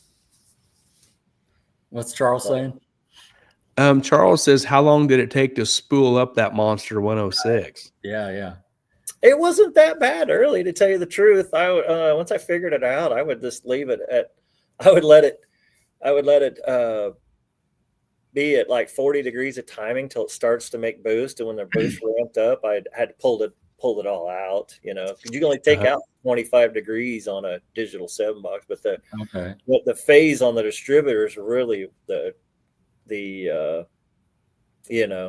hard part. Limit. Right. Yeah, it limits it. Yeah, but it loved it, man. I tell you what, that was the baddest thing on the streets back then. That thing was just so beastly. What you have a power glide, and obviously they didn't have bump boxes back in. No power glide. I had a power glide. I would 3-step it and foot brake it in. I had dual. By then, I had dual calipers in the rear to hold the car. And then I'd get about 4-ish pounds of boost, and then just let the car walk in. Yeah, Mm-hmm. yeah. Cool. And it kind of burned me a few times at the races, you know. But once people figured out that I didn't have a whole lot of boost, the nitrous guys can double bowl me, and I'll be still making boost, and they'll be taking off. Sure. Right. Yeah. Yeah. Cool. Here is a parade. Yep. That is, I try to go every year with the car. It's Bueller Frolic. Drive the car down there with my wife and I. We try to take a hot rod or something, That's my old high school with Bueller High. Oh, yeah. Yeah. So, yeah. Is it on a 28-10-5? Mickey It's a Thompson? slick. Yeah. Yeah. Okay. It's a Cool. slick. Drove it all the way there. Do you remember what year this was? Oh, I do not. I think it's 9. I think it's 2009 because they had just started, I believe, the downtown car show in Hutchinson. And I remember going there, driving the car downtown. And I think there might have been a street race that night. Might have showed up for something. Yeah. So, and the car, it's been painted. Yes. Also.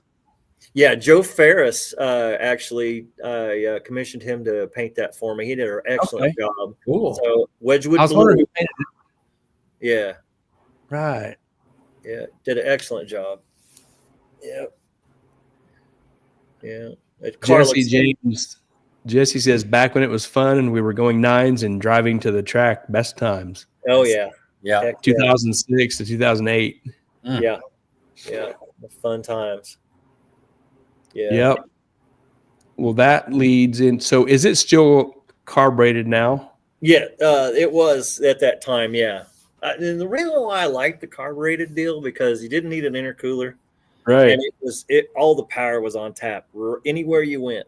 So as long as you had fuel in the car, it was ready to race. It was a cool. I was going to ask when you went to EFI, but as I was getting ready to ask it, I know the answer. Yeah. So I won't ask it. We both went there. Yes. Yeah. So this is Mako at Kid. Yes. Or was it Kid or WIR back then? Yeah. Well, I don't WIR. know. WIR. Okay. Yeah, WIR is Whitted and Jeff Holloway and Mike Peters, and Mike I don't Peters. know the guy that's standing there, they're back to us, but in the black shirt. I don't know him, but we're Jeff brings his scales with him at Mako. And so we got up on the scales to make sure my car was legal. So we were a little over, I always kept it a little overweight, maybe 20 to 40 pounds. I'm just figuring out weights back then too, but the car was really light, so didn't need much. What did you have to weigh for this class? 27 or 20 no I'm sorry, 28.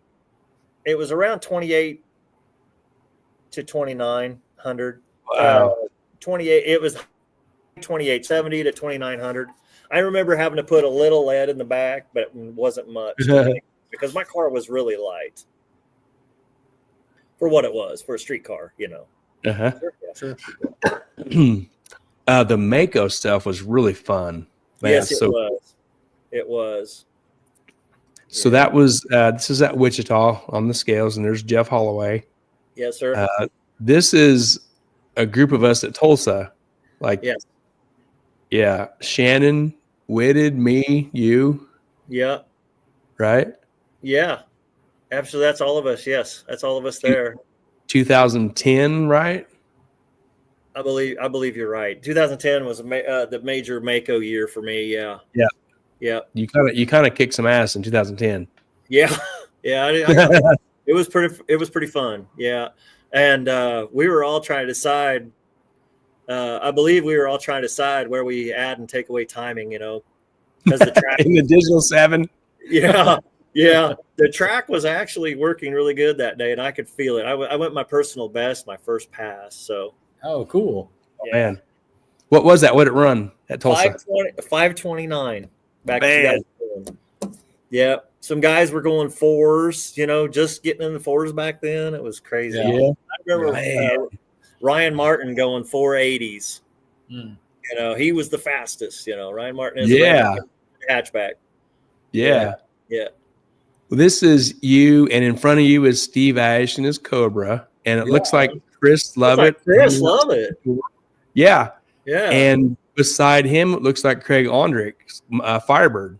Oh, right on. Yeah, that's definitely Craig's car. I love that car. I love Craig's car. That's so badass car. Yeah, he's a cool dude too. Yes. Yeah. Yeah. And then somebody, I don't know who's filling up my tire there. It might be Mock. Brendan Mock or Chris. Or Chris. I don't know. It doesn't look like Chris, but yeah. Huh. Yeah. There's the car.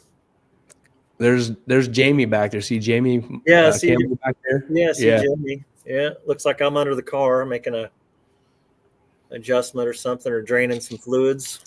Yeah. And seeing this car just brings back a lot of memories. Good memories. Yeah, it was a super cool car, man. Yeah, it is. All right. Yeah. Yeah. This is one of my favorite photos right here. Yeah, a Burnout and Whitted and Campbell. And Campbell, Shannon there, yeah. Can't say enough about Shannon. He's such a cool dude. So is Whitted. Yeah. Those guys are some really good help, really good friends. 15 years ago. Can you believe that? I know. It's crazy. You look back and think of all you've accomplished too, and it's like, wow, man. Must have, you know, it's amazing.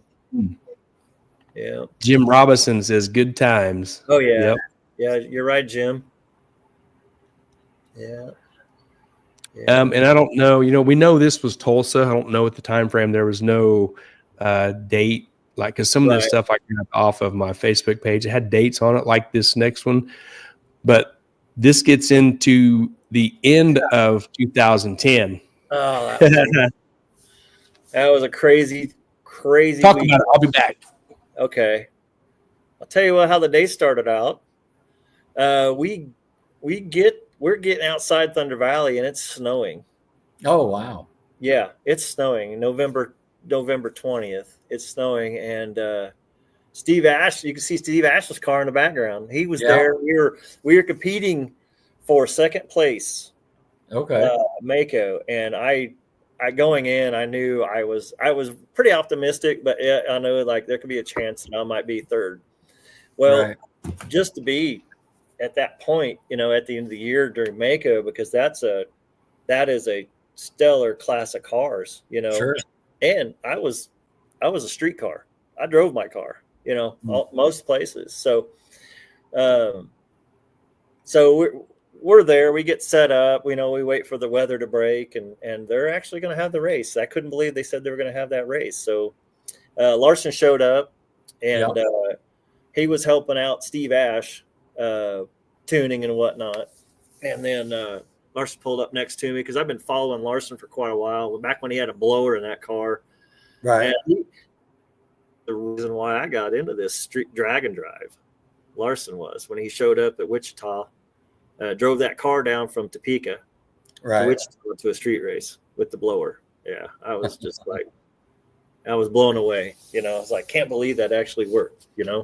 Right. But anyway, we started out the day. I think I was when I was talking to Mike Duffy that weekend, and Mike Duffy, that guy's got so much information. Yeah.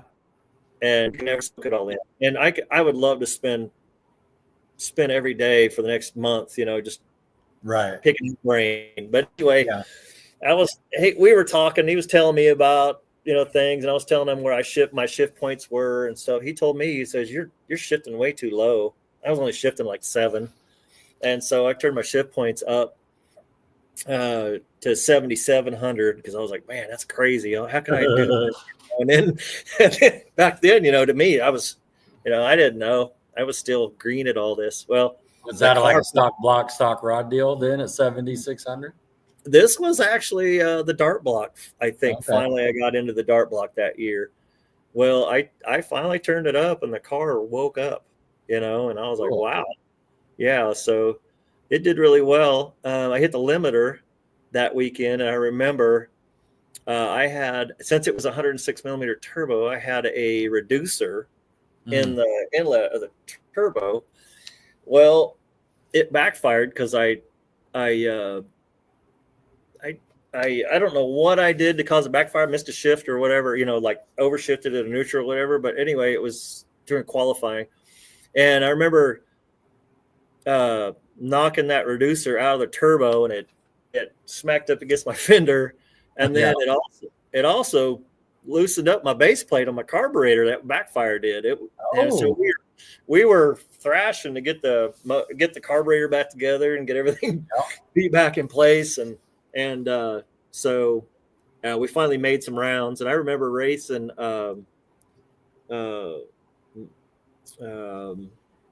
Chief was there, and Big Mark was there. Big Mark. He was driving a car. I remember racing him in the eliminations. He was there as well. So that was kind of fun. Yeah. Yeah. That's a good time. Yeah. Man, are those 28s? Those just look a little bigger. No. Mickey Thompson, 28 10.5s. Man. Yeah. Didn't Mako allow 29s, 29 and a half 10.5? I don't remember. I never could fit those. It looked like a 315 there. You know? It was that car wasn't mini tubbed. It was just your standard tubs, with the hammer forming, to clearance inside. So was it on an 8-inch wheel?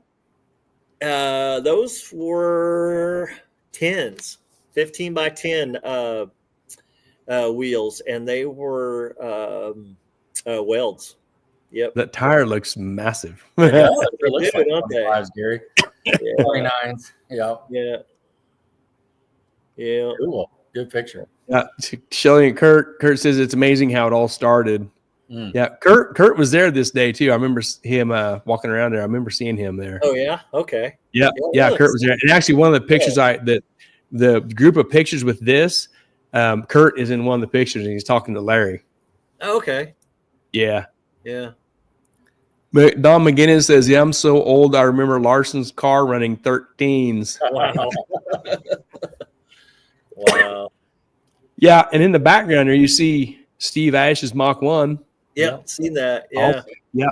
Kendall was there that day in the orange Nova, and Mike Schill was driving the black Mustang, the Fox body. Okay. Black The Betty, Fox body? called it, right? Yeah. Yeah. Yeah.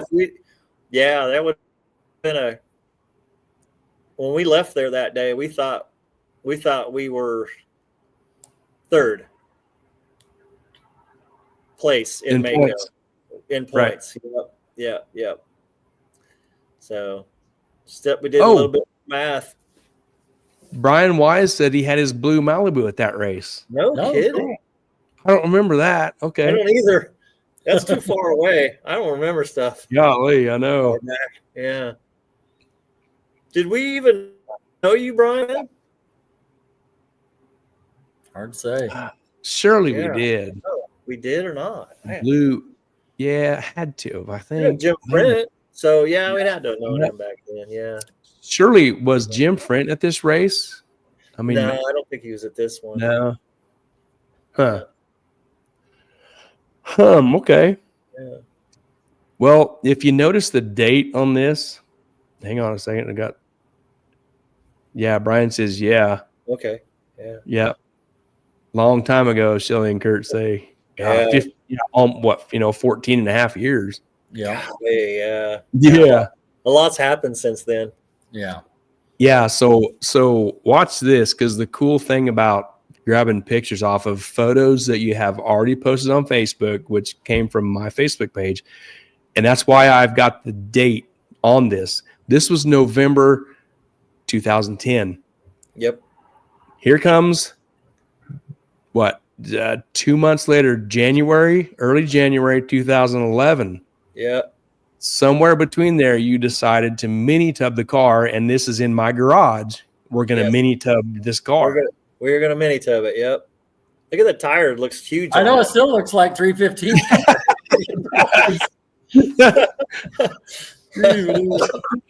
Yeah, it sure does. January 5th. And this. Gary, what year did you move into this house? September 2008. Okay. I was just looking at the background stuff because I know what you got over there now. Yeah. Yeah. It's different now. Yeah, it is. Yeah. So there's January 5th. Here's February 6th. A month later, you're working on something, and you got the brake rotor off. Brake rotor's off. Yep. I can't believe you're in a sweatshirt. It must like it's cold in my garage. I don't believe it. I bet you we were getting ready to tear it apart. Tear the rear end off it so we can start cutting tubs. Yeah. February 6th. And I posted these on Facebook. That's why there's a date. But this one didn't have a date, but it's all in that. You got the air hose, you're grinding or cutting on something. So yeah. Mm-hmm. So this is I knew I wanted to ask you this. We know this is early 2011. Yes. 2011, September 2011, Drag Week started in Topeka, right? Yes, you remember, 2011. Yeah. You remember when you and I went over there? So we went there twice. We went there the day they left, and we went back the day of the awards ceremony. So that was September. Raced in November at Noble.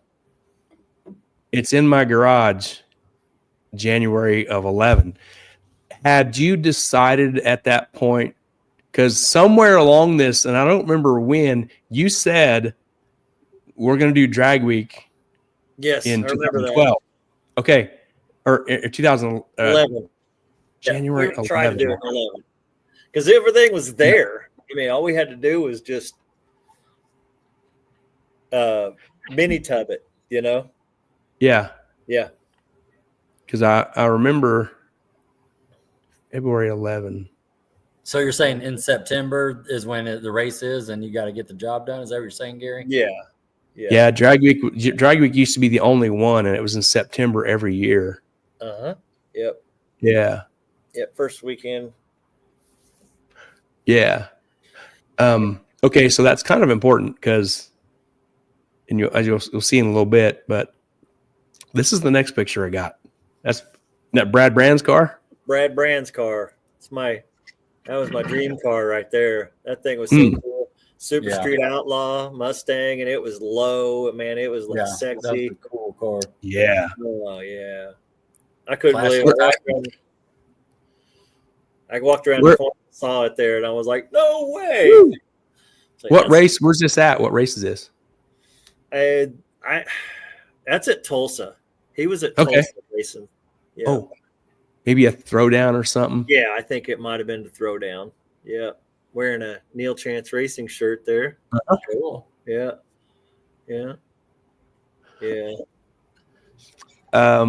Next is you put on a true street shootout. Actually, 2 of them. This was the first one. Yes. April 30th, 2011. And man, those races were a huge hit. They were crazy. Yeah. So is your car done at this point? Because in January it was in his garage. So I do not think April of 2011. No. Yeah, it was done. Okay. What? Yeah. Did it race in this? Larry was there. Yes, I've seen video of it racing in this. Somebody had a video up. Yep. I raced in this one. Yep. Yeah, that's when Jim still owned the Camaro that Brian used to own there. And I think that deal says like 6-time 28 and a half race winner in 2010, I think is what it said. Uh-huh. Oh yeah. Yeah. Yeah. Larry came in and cleaned the house. Yeah. Yeah. Cool. Yeah. Yeah. Oh, Brian says met most of you guys June 2009, True Street. Yep. Yep. So April 30th is when this race was.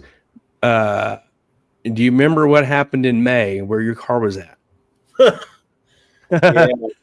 May 22nd, actually.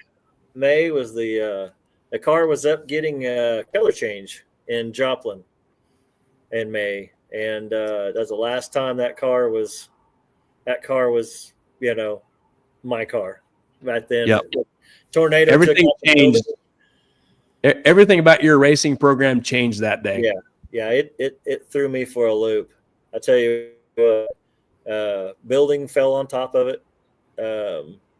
Tim and Robert Beasley did their best to get the car back together in a timely manner for me. They put a new body on it and everything, and they repainted it for me.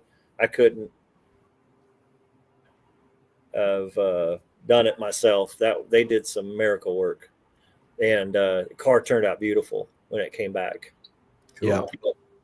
Yeah. It was dark shadow gray back then. Yep. And then we had already, when it came home, we had already started on the wagon. We were already motivated on that wagon. So so that's the last race before the tornado. Is that what you're showing here? Yes. Yeah. Yep. Yeah, this race was April 30th, 2011. The tornado in Joplin that messed up the car was May 22nd, 2011. And so from May 22nd to July 11th, this is the day. This is the day we pushed it into my garage. Yep. So somewhere in there, you picked a wagon for your next victim as a race car. I gotta thank Mark Walton for that. He's like, "You got a car?" I was like, "No," and he goes, "I got a wagon at my house," and I was like, "Oh, really?" And so I went over to look at it. Yeah. Why did you get this? Is the Mustang done at this point? Because you said someone fixed it. We were waiting on the Mustang to get fixed at the time, and I wanted to go racing. And well, we wanted to do drag week. Yes. We were very optimistic in September, right? Yeah. Okay, yeah. Following. Yeah. Yeah. Okay. Anyway, so Mark Walton actually donated that car to me. Yeah. Yep. So Yeah. It looks good there. It's got an engine sitting in it. Yeah. It's got a main hoop, and I see at least one down bar. Yeah, see one forward bar, or yeah. It's like got some coilovers on it. Yep. Yeah. Yeah. And this is the engine out of the coupe, right? Yes, that's the engine out of the coupe with those valve covers. I'll never forget those. Those big trick flows. Yeah. Oh, look at that. There's some more bars in it. Yeah. I would have threw in some more pictures, but we just didn't have room. Right. Yeah. Them tubs are still in it. Yeah, so it took a while to get, into a running state, and then we worked some really late, long hours. We did. I don't know how we did that. Oh, I couldn't do it now. I promise you, I could not. I couldn't either. I really, looking back, I really like, how did I come up with the money to actually build that car? It's like, it's like, wow, just things happen, you work things out when you want them that bad. That's true. Yeah. And I think we were working 11s at work during that summer. So we was working on this thing till like midnight, and I was getting up at 4 o'clock in the morning. And I was on call, so if I had to leave, I had to go work on a truck or something. Yeah, that was rough. It was rough. Yeah. Oh well, it was a pretty awesome deal though. Yeah. Then there's another True Street shootout. Yep. May 5th. Is this a 2012? I think this was either. We know the other one was 11 because the year says it. I don't know if this was 2010 the year before or 2012 the year after. So did you guys make the September race or? No, we didn't. Not until 2012. I remember Shannon. Yeah, I remember Shannon Campbell coming in the garage. In your garage, and we were working on it. And he looked at us and he goes, "You're not going to make it." Yeah. He deflated my balloon, but man, we realized it too, but we backed off a little bit after that. So sure, yeah, and that gives some time for like the spring of 12 to do some testing and stuff. Yeah, that was a good year. Yeah. Raced it a little bit through the summer of 12, getting ready for. This might have been the early spring of 12. This race, because I remember racing my wagon, and Larson, you drove the car, and Larson, you raced Larson. Yeah, that's right. Yeah, I remember that. Yeah, man. Yeah, so late September rolls around, and there's the car painted. And this is the day that we left. Tiffany dropped me off at your place. Kennedy is crying her eyeballs out because I'm leaving for a week. There's some little. Casey was, 12, 10, 11. He was like a year and a half old. He was born in 10. So he was about 2.5. Yeah. And this is the day that we left to go to Tulsa for Drag Week 2012. Man. Yeah. Do you remember what the car had ran yet at that point in the summer of 12 before we went to Drag Week? I remember it went like a 8 in the quarter. It went like 8s, and I know we were going over 160. Yeah. Yeah. I was thinking too, like it had been some mid 8s, pretty solid. Yeah. Cool.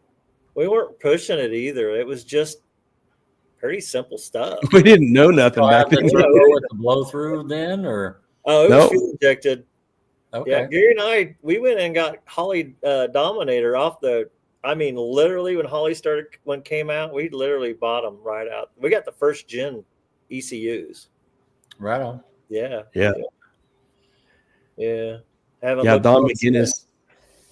McGinnis says Drag Week 2012 was when I first met you all. Yep. Yeah. Cool. Yeah.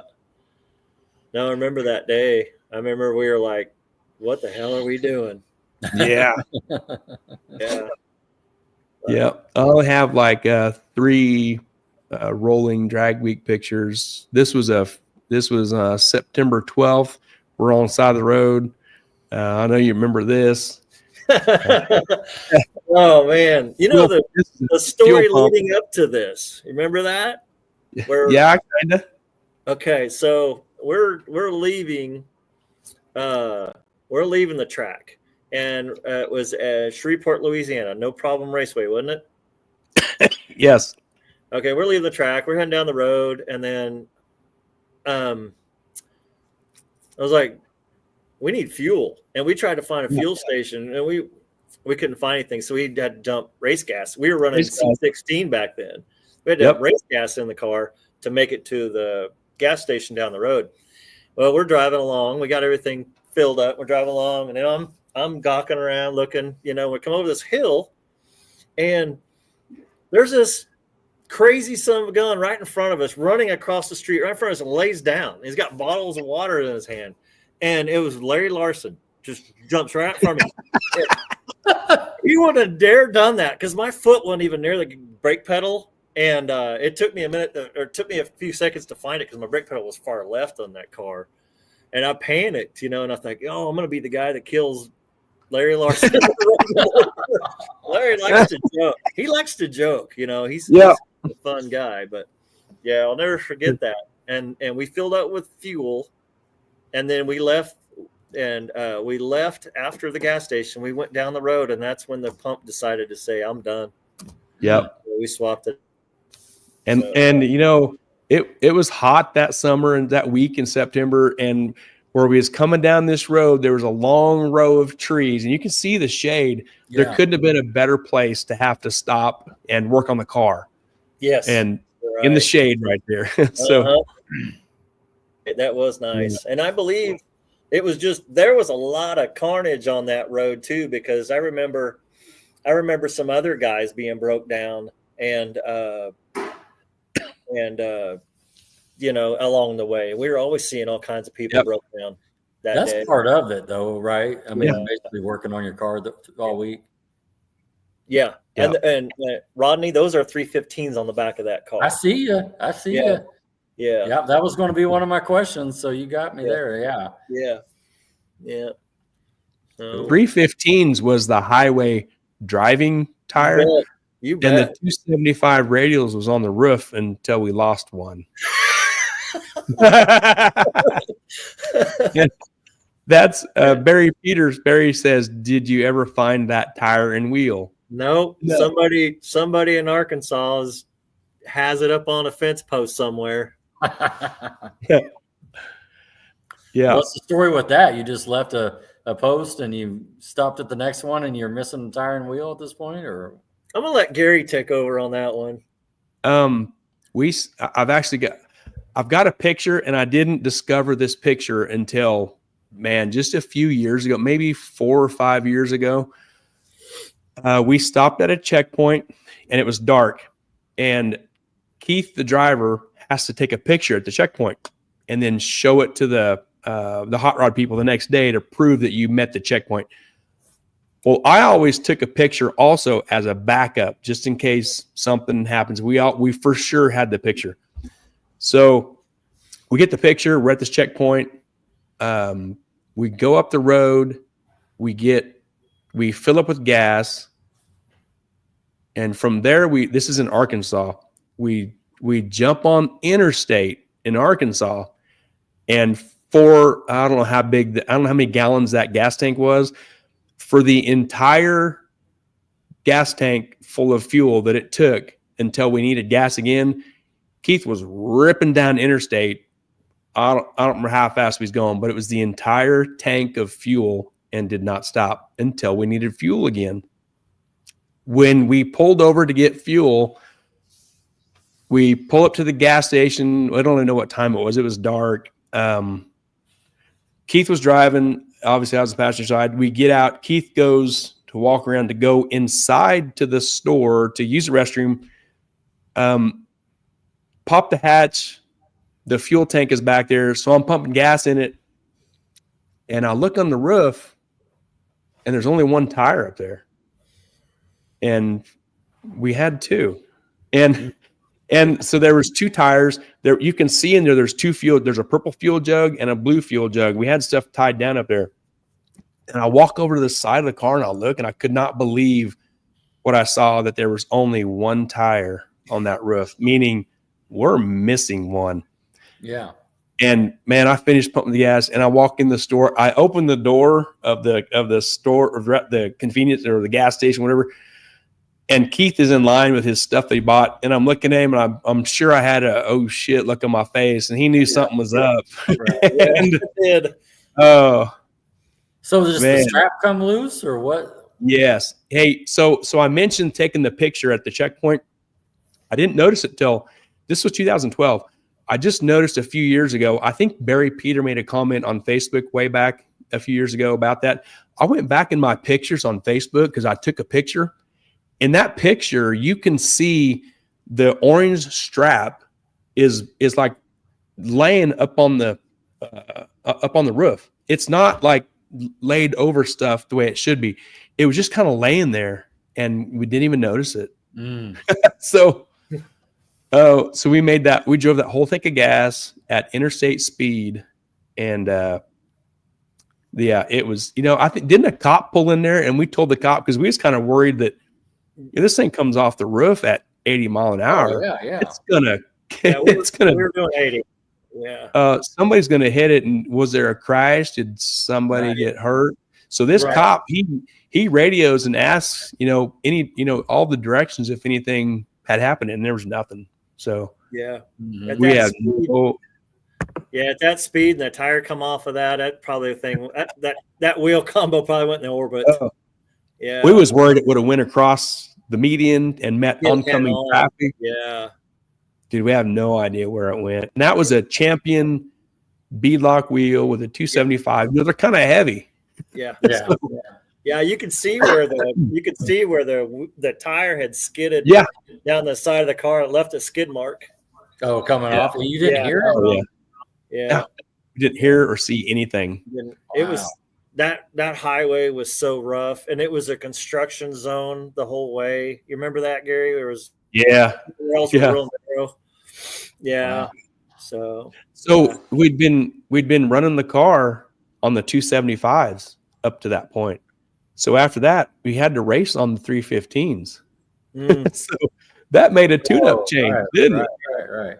I had no idea what to do. I was told put more power in it on the hit. So I put some more boost in it and some RPM, and guess what?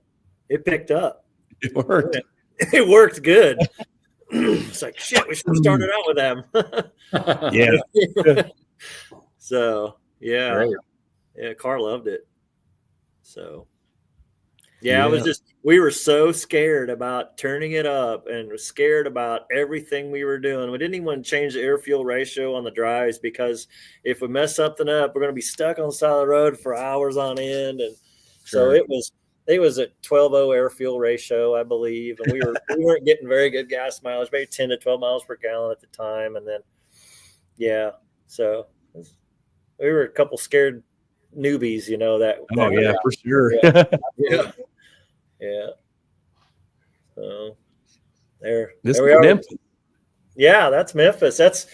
Remember that drive in from that night? We had a police car in front of us, one on each side of the car, one on the back of us, escorting us through town. West side of Memphis. West side of Memphis.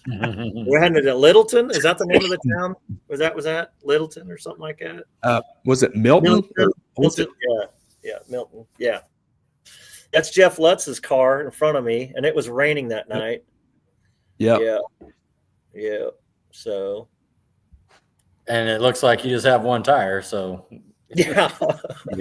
Yeah, we were trying to figure out what's going to happen that night, So by that time we were wiped out. We didn't have hardly any energy at all in us.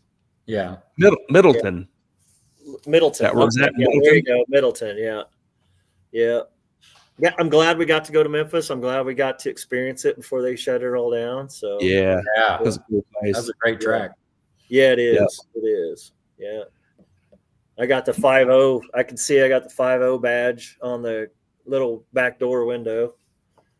5.0 Yep, Mustang. I have a Mustang. Yeah, Yep. they asked me if they want to put it on there, and I was like, yeah, I'd love it. So that was cool. Yeah. Cool. Yeah. Yeah. So we made it back to Tulsa. Thursday night. I remember we came from the south to go north to Owasso. So coming from the south on the 169 or whatever that is, it goes past the track. We're going, and I think it was raining even that Thursday night. But it was pouring. Remember Prospero wiping out? Yes. Yeah. But we drive past the track, and it's right there. It's like, man, we made it. Yeah. We got to drive from the motel back to the track, but we made this. All we got to do is go to the motel. We was Barry Peter shared his room with us, and what a cool shot. We had a tasty beverage Barry had for us, and we celebrated taking it back to the motel. You know what those drinks were? I don't remember. You weren't a drinker back then either. No, that was a 7-7 that Barry had made. Okay. I'll never forget that. Yeah, Victor drink. Yeah. Man. Yeah. Yeah, that was very cool hosting us. Yeah.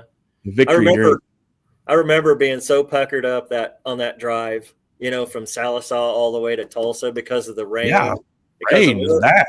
Well, yeah, I couldn't really see. It was rain and radial aren't good. No.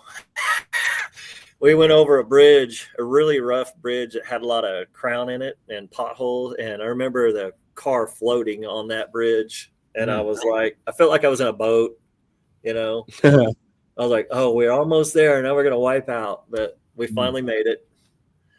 So, yeah, that was a good time there. Yeah. What? I guess we're going to find out here in a second. You was in Super Street Super Street Power Rider. Yes. So you was also awarded this in your hand. You was the quickest Ford powered Ford in 2012, and that's what that plaque is you're holding. Yes. Yeah. Yep. This is the award ceremony Friday night after the event. I took this picture, and you look like you've been up for a week racing. It was rough.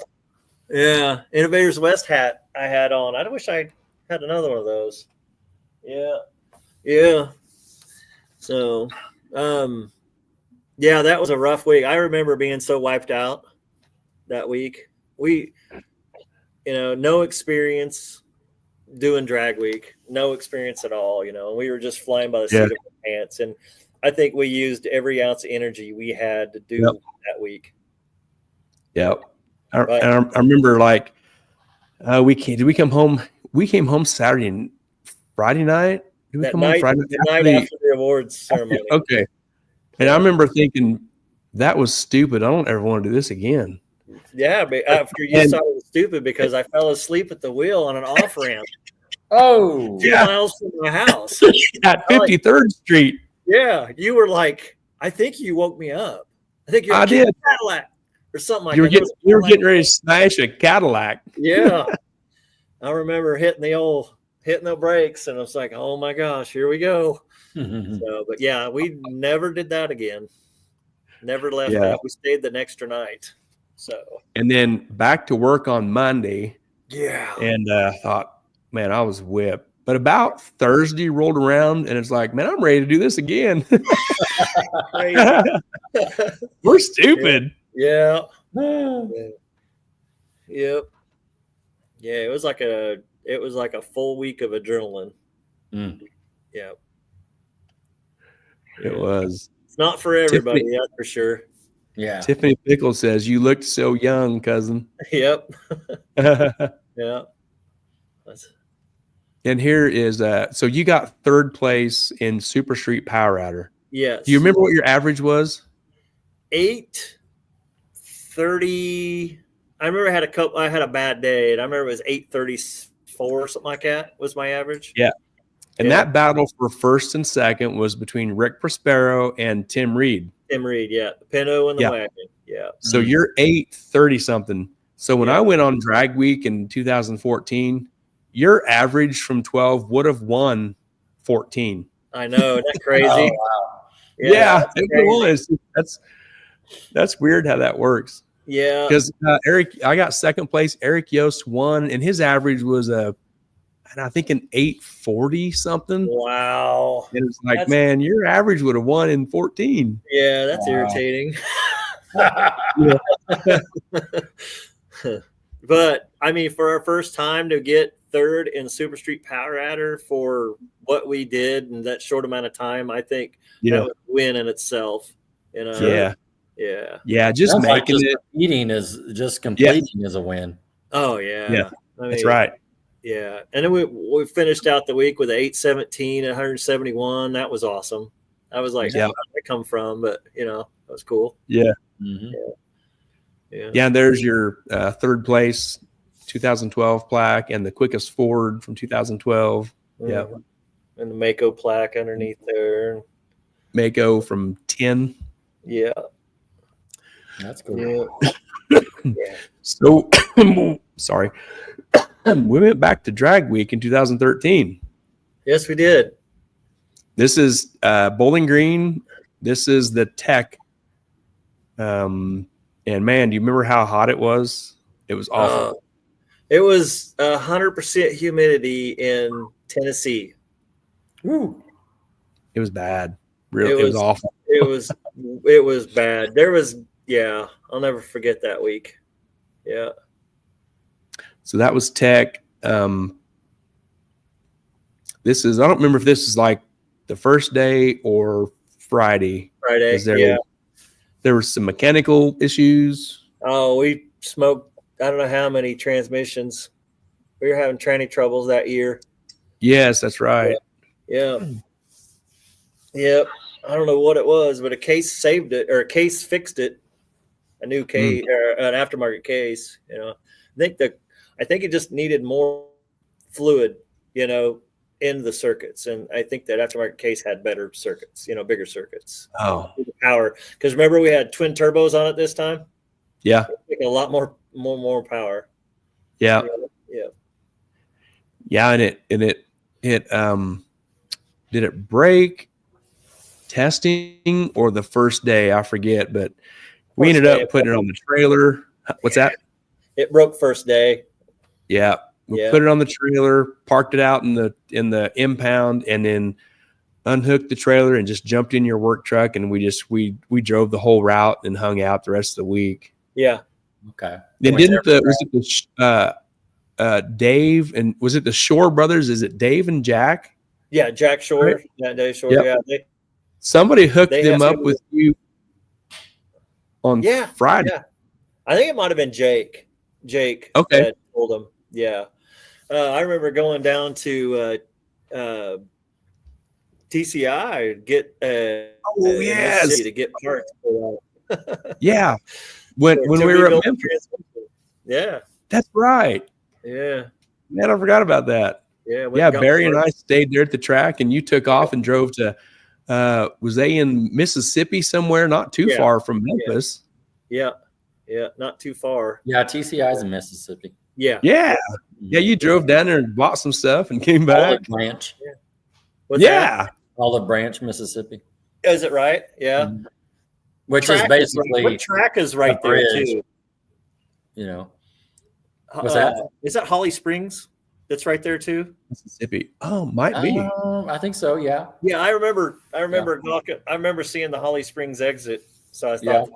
No, you're right. It is. Yeah. So.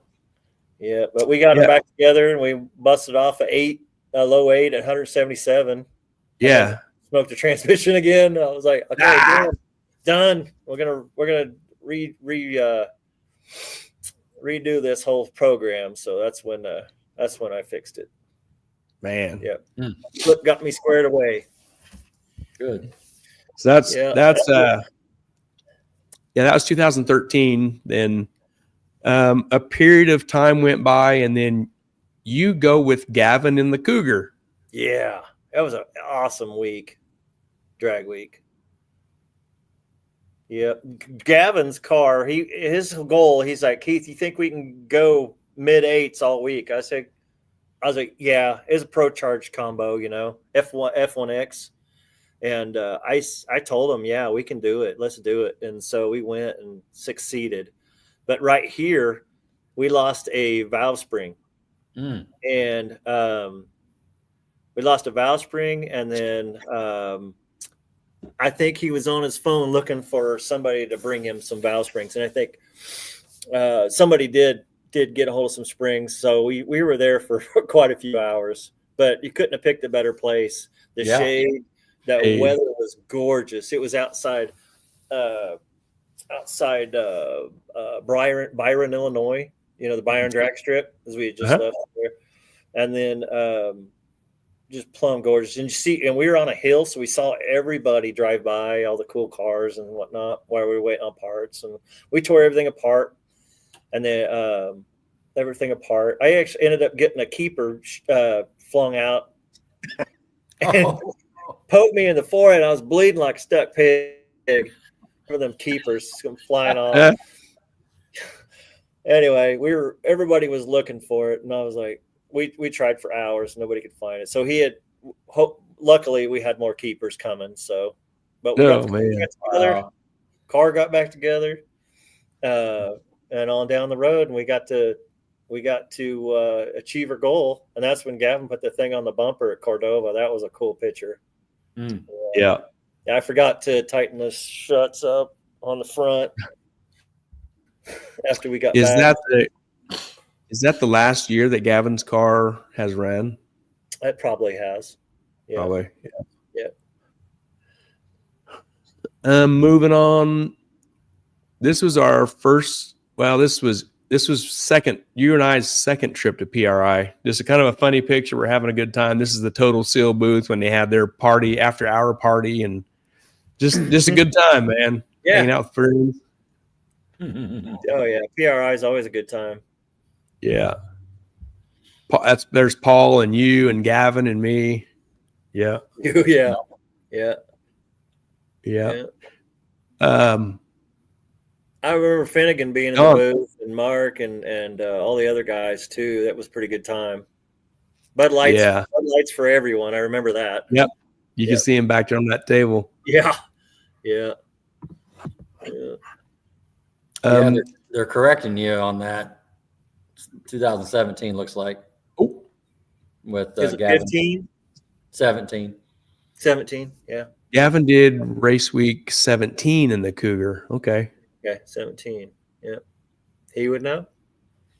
That Gavin ran race with the Cougar. Yeah. Rocky Mountain Race Week. Has he?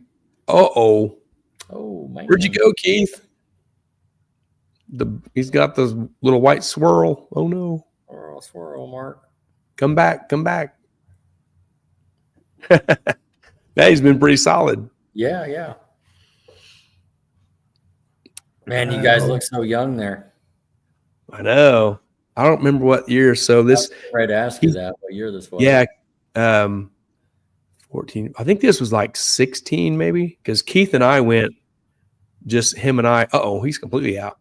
Him and I went together. And then the next year is when Paul and Gavin came along. Mm-hmm. The Kansas Internet. Yeah. Keith got beamed up. Yeah. So hopefully he can get back in here. Yeah. Yeah. Great picture. Yeah, that's a fun time. Yeah, the wagon underwent a complete makeover. So did the 4i end up just going down the road or something? That's the car. Okay, so when he got it back from the paint shop from the Beasleys in Joplin, he sold it to Jesse Mitchell. So anybody that sees Jesse Mitchell, that's the car. Yeah. Okay, that makes sense now. And actually, I knew that. So, but yeah, it just the whole story. You were kind of coming up like with the pictures, and then it's like, then here's a wagon. Oh, yeah. Yeah. Sorry. Yeah, that's where the car. Yeah. Just left the car hanging. Yeah. Because I knew about the tornado deal. You know what I mean? Yeah. I heard that, through the channels and stuff. And so that was a bad deal there. Joplin, man, hit hard there in Joplin. Yeah. I seen on Facebook, I saw today that they're advertising on Netflix is going to have a tornado show about the Joplin tornado. Yeah. And it's coming out sometime in March. So cool. Not that matters or anything, but sure. It was a pretty devastating situation. Yeah, I remember that. Yeah. Don McGinnis says 2017 Keith won the 14-0 class at Rocky Mountain Race Week in the Comet and kicked my ass. That's when he brought Reagan, I thought, right? Yeah. Picture of that. I do. Tiffany Pickle says which one of his cars was in the shop in Joplin when it got hit with the tornado? Tiffany, I'll give you a picture here. Dun, dun, dun. Roll up here. Find a good picture. Tiffany, it was this car. It was this coupe, this Mustang coupe that was in the tornado. Yeah. I don't remember. The whole body got replaced. Or something. I don't remember, but yeah, it had a lot of, and I think their building was made of blocks, like a block building. So it had beams and blocks and that kind of stuff that came down. It didn't have wood coming down on it. It had like blocks and beams and stuff hitting it. So it was pretty bad. Yeah.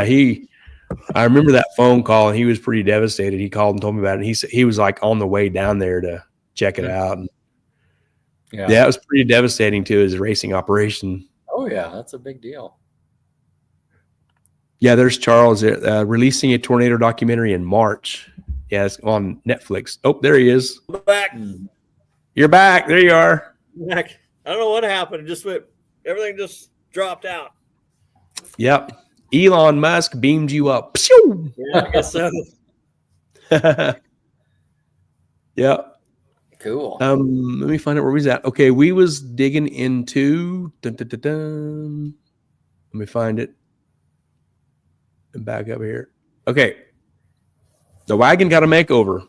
And here we are at North Star Denton in late 2018.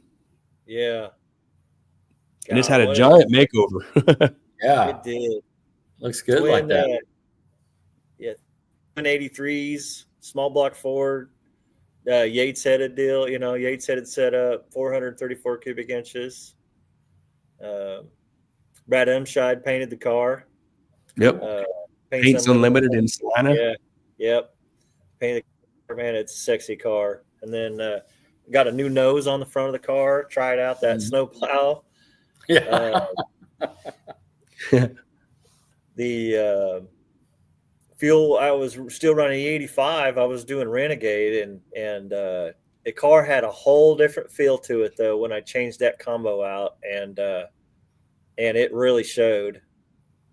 So it showed a lot of promise before the winter hit. I was like, man, this thing's flying. So what did it run in Denton? Do you remember what it ran?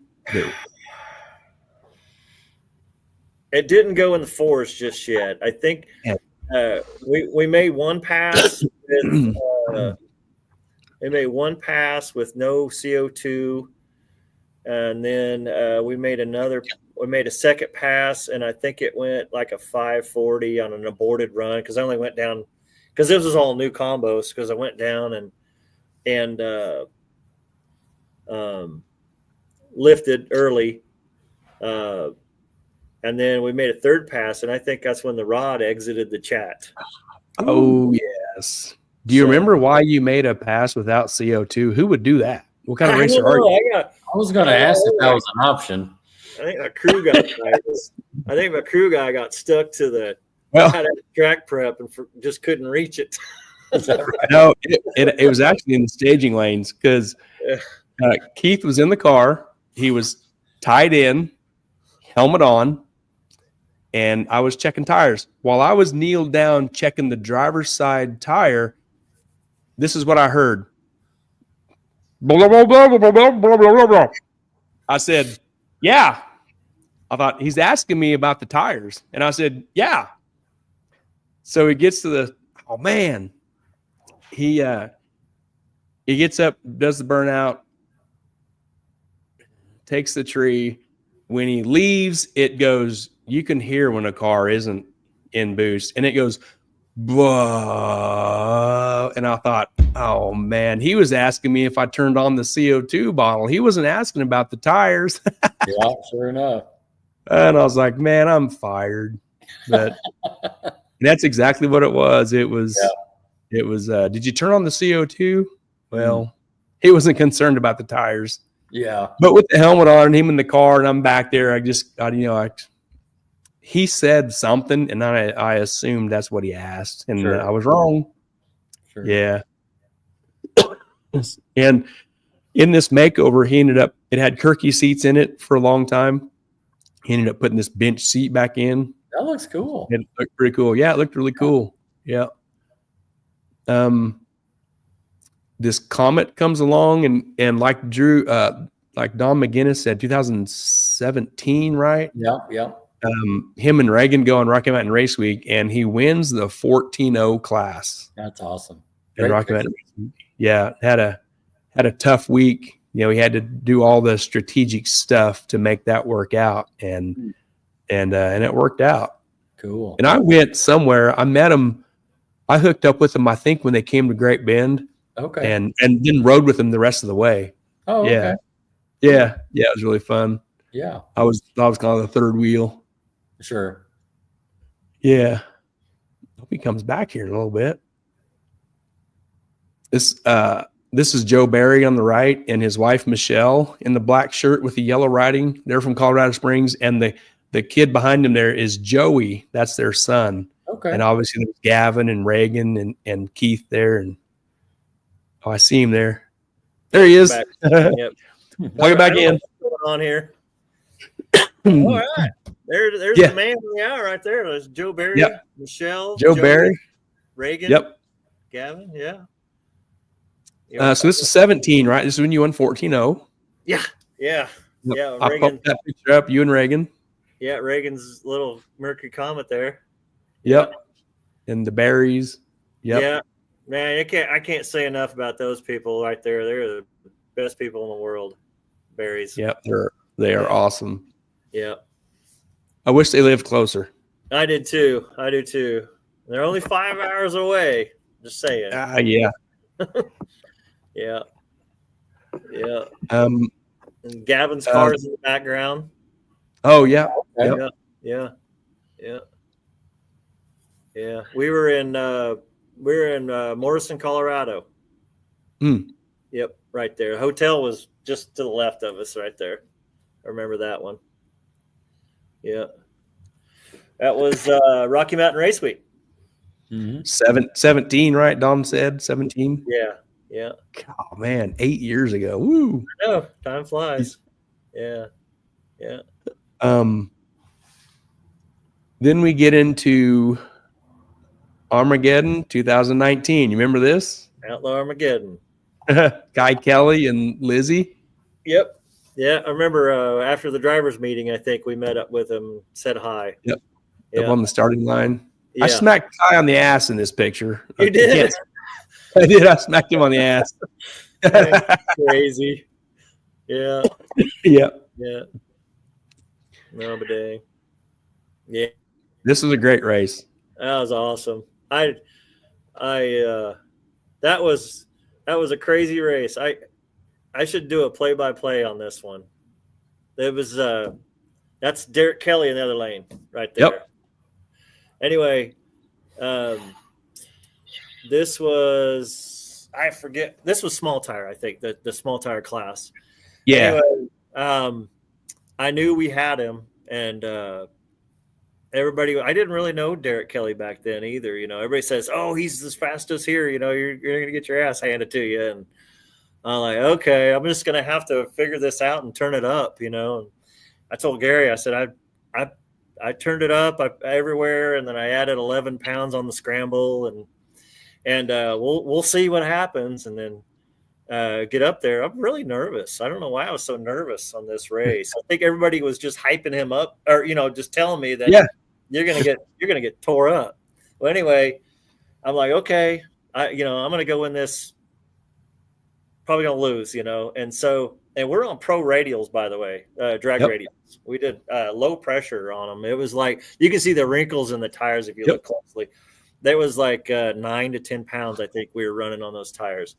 But anyway, I actually cut a good light. It was a flashlight start while he was starting everybody off, and cut a good light. And I was right there with him, and I'm thinking, oh man, this is cool. So I'm going to start seeing him move, start creeping up on me. And he was starting to, and then I'm like, well, crap, I'll see if the car will take the button. And so I hit the scramble, and it took it. Well, the car started making peak torque on the scramble, and the whole wagon was just shaking.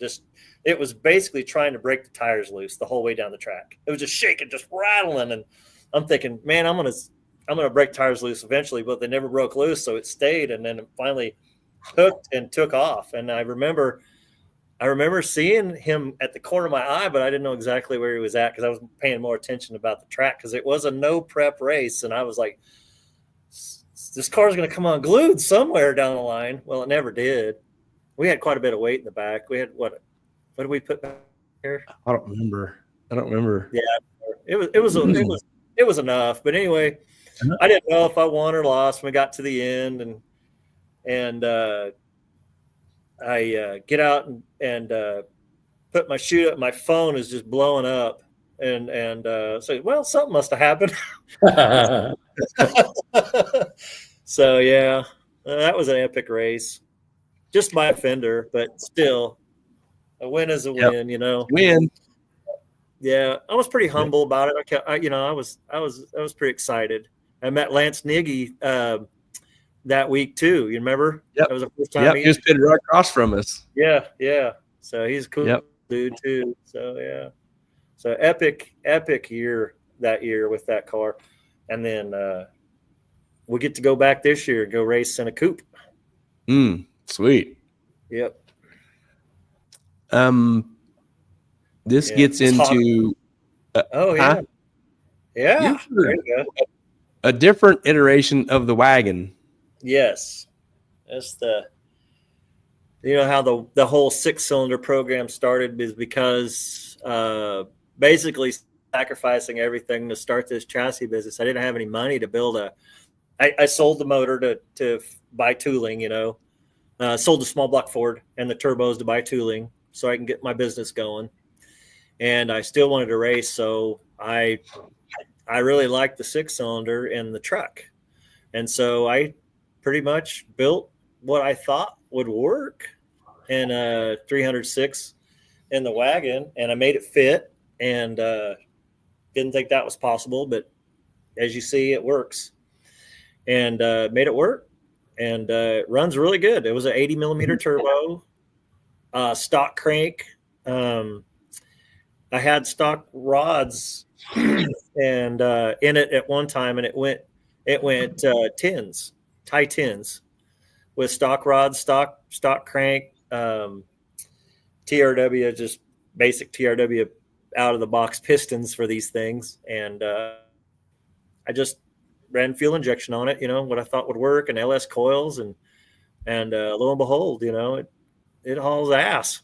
It makes a lot of power. It went 930s in my first really, first time out pushing it really hard, and it loved it. And and the car ain't light, so I thought it'd be cool to put in something light, like a Pinto or something, to see how fast I could really make one go. But that's down the road, down the road. Yeah. What year did you leave House of Schwann and start your Fox Rod racing business?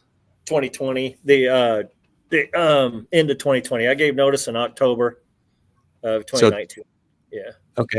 Okay. So January 2020. Yeah. God, 5 years already. I know, it's nuts, man. Yeah. Wow. So Okay. I threw in a few pictures of you and you and I at the racetrack. This is Summer Nationals 2018. You, me, and Kennedy. Yeah. We had a really good outing. We ended up in the winner's circle. That was late July 2018. Drove the car to the track, pulled the little trailer, had the ice chest, had my bicycle in the back. Yeah. You're my hero. Everything worked out. That's what I used to do, drive to the track. Yeah, you were the first to do it. Yeah. Everything, I didn't do anything spectacular. I just had a better day than the guys I was racing, and it worked out. And then Kennedy was with us there all day, and then later at night, when I told Tiffany, I said, when I thought I could win this, I was at a point where I thought I could win, and she ends up driving out and brings Casey out. Yes. So those two were there for the win. That's a special moment there. I got that big picture up on my wall up here. Yeah, that's a cool day. Yeah.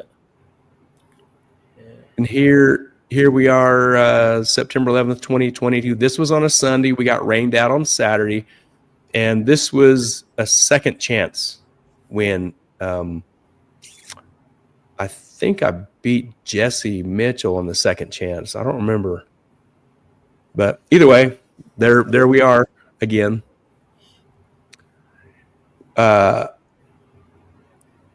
This was Arc City. This was like a week later, September 24th. I always thought this was a cool picture. You're up there looking at it, and we're gonna make it happen. Yes, we're gonna send it. Gonna send it. Yep. We're gonna hold the car down. We don't want to let it go just yet. Yep. There's Barry Peter back there, and Troy, and Justin to the right. Yeah. Mercury. Yep. Yeah. This was actually the last time I raced, late September 2022. Oh my gosh, that's stinking valve. Man, everything I've done has been nothing but trouble since then. I'll build a new motor. Dealing with RFD and Dan Shunek. What a mess. Yep. You also got involved with Rodney along the way. Yeah, that's been fun. Heck yeah. Yep. Yeah. Been fun. Look at the black wheels on there. Huh? Nice. Ew. Yeah.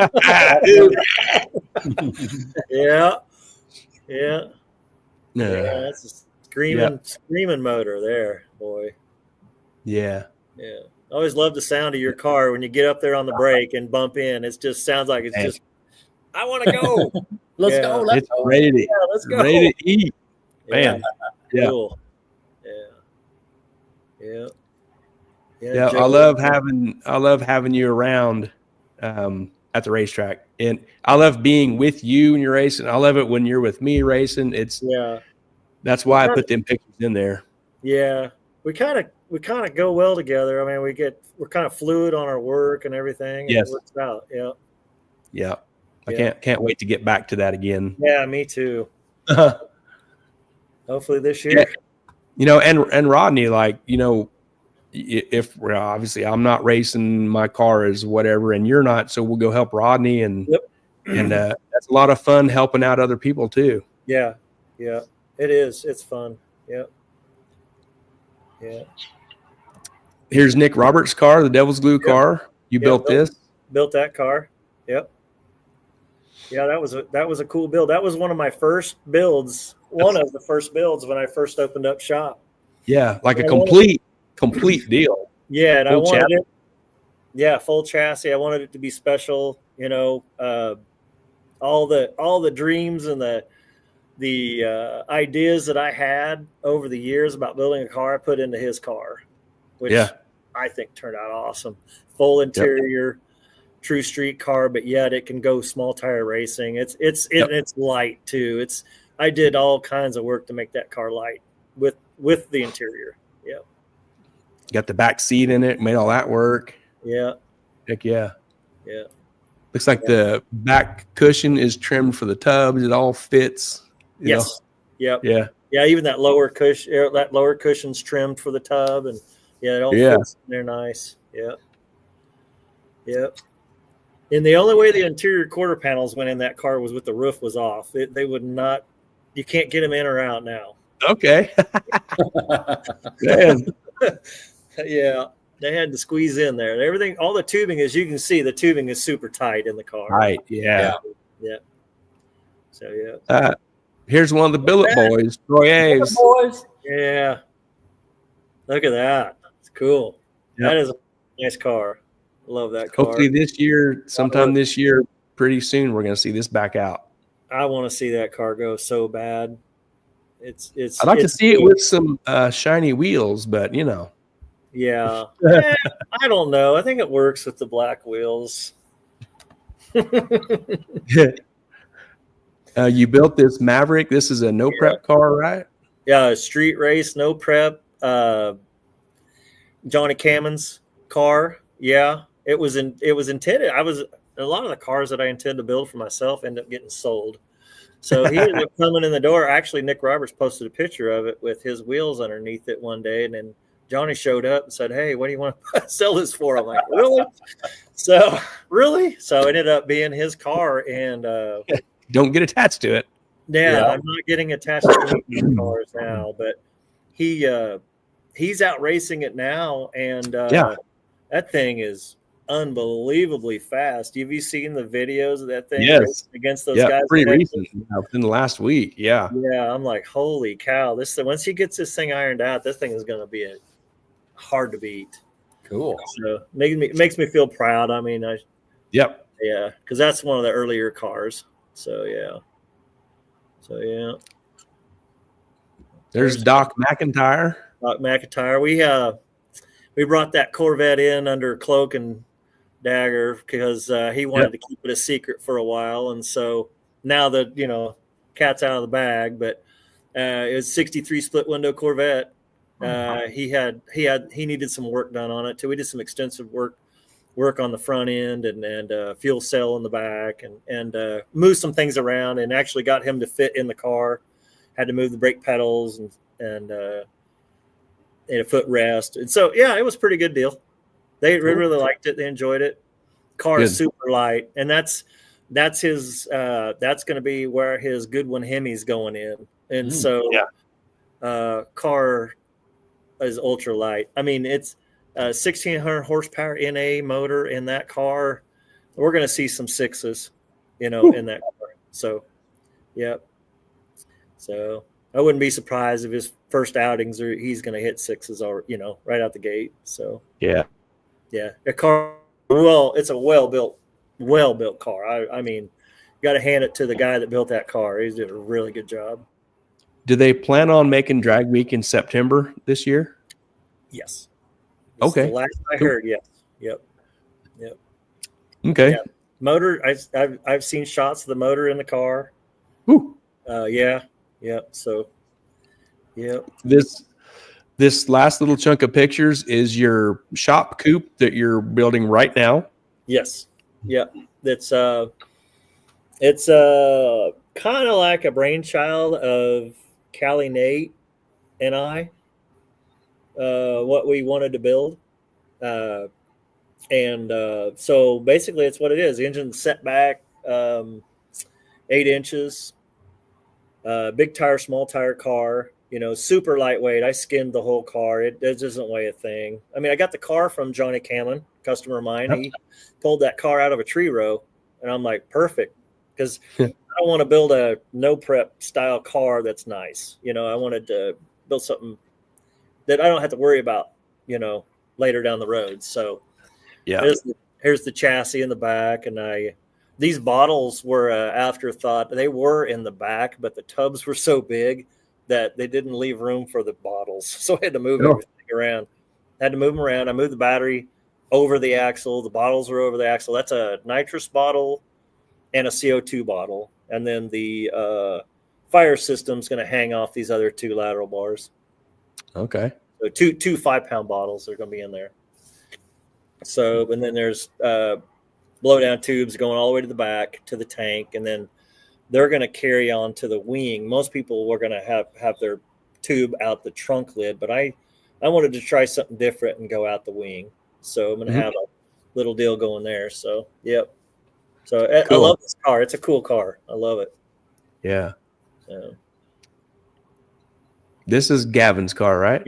Yep, Gavin Lust's car. Yep. It's getting a pretty giant makeover. Yes, it is. It's a pro mod basically.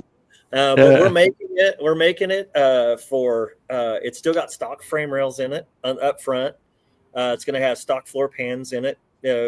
Weaved in it, and so it'll be able to do Pro Street and some other.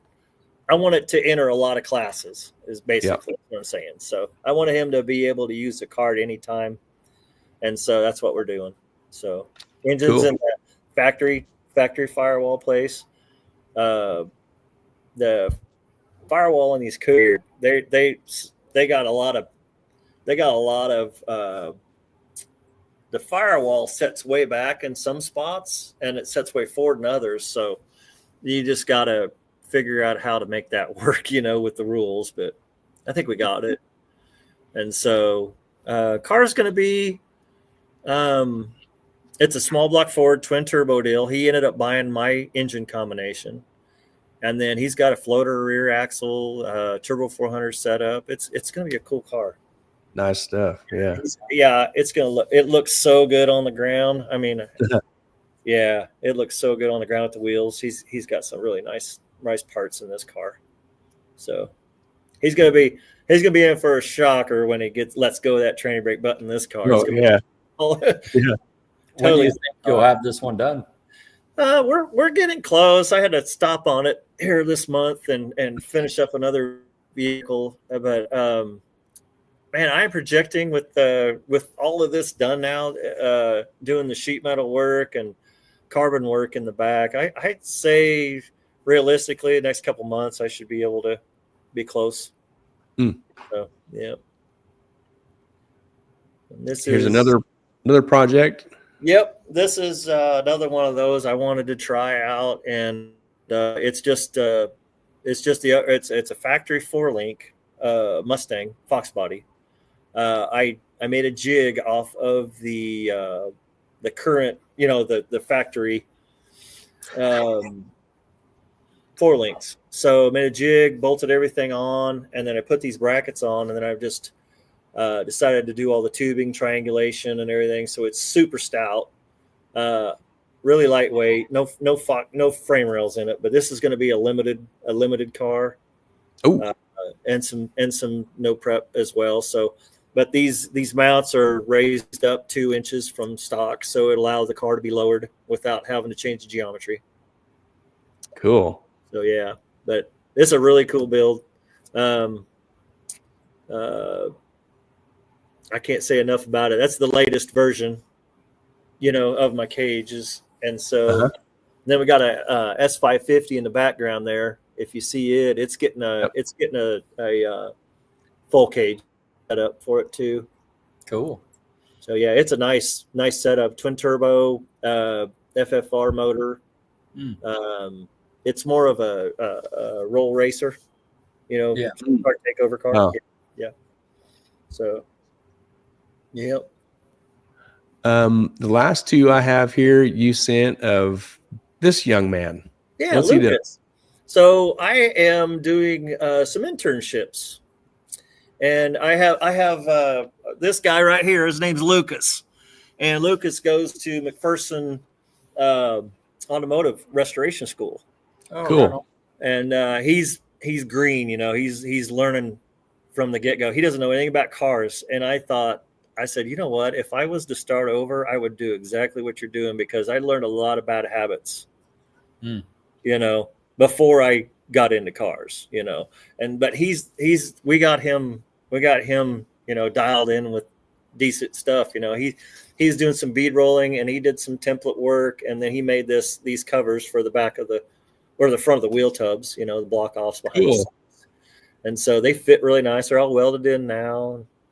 And good kid. Yeah. He's really smart, talented. How old is he? 22. Yeah, no kidding. 22. Awesome. He's got a Mustang. He's got a Mustang coupe that he's going to be restoring. So, been helping him with that. Guide him through what maybe he should do. Man, that's awesome. Not with it. Yeah. There might be a couple other kids that kind of come in and do internship too. So I kind of been I kind of been enjoying that part, you know. So Yeah. yeah.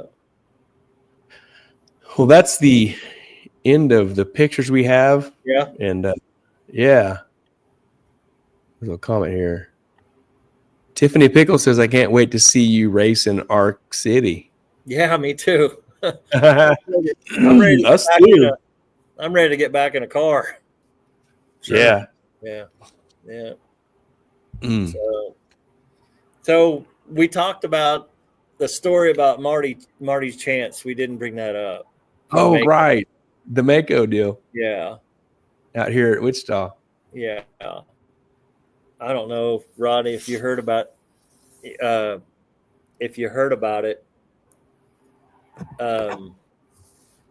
But it was we drove.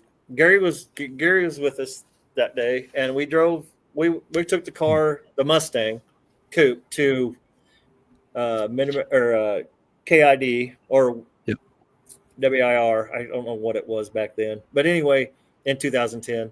Anyway, we got to the finals against Marty, and so after the run was over, Marty beat me by like so close, and we were leaving. I went to go to the gate to get my check, and Marty pulls up, and he gets out of the truck, and it was his stacker truck, and I'm coming out with my check, and my car's right there at the gate, and have a trailer on the back of my car, and it has a golf cart, and he walks right up to me and goes, "You mean to tell me you drove that here and you almost won?"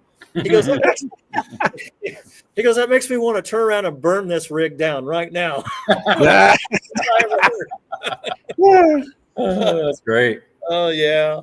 That was the best thing I heard out of his mouth. That was so cool. And it made me, when he told me, it made me feel really good, Yeah. That's That's great. That's funny. great.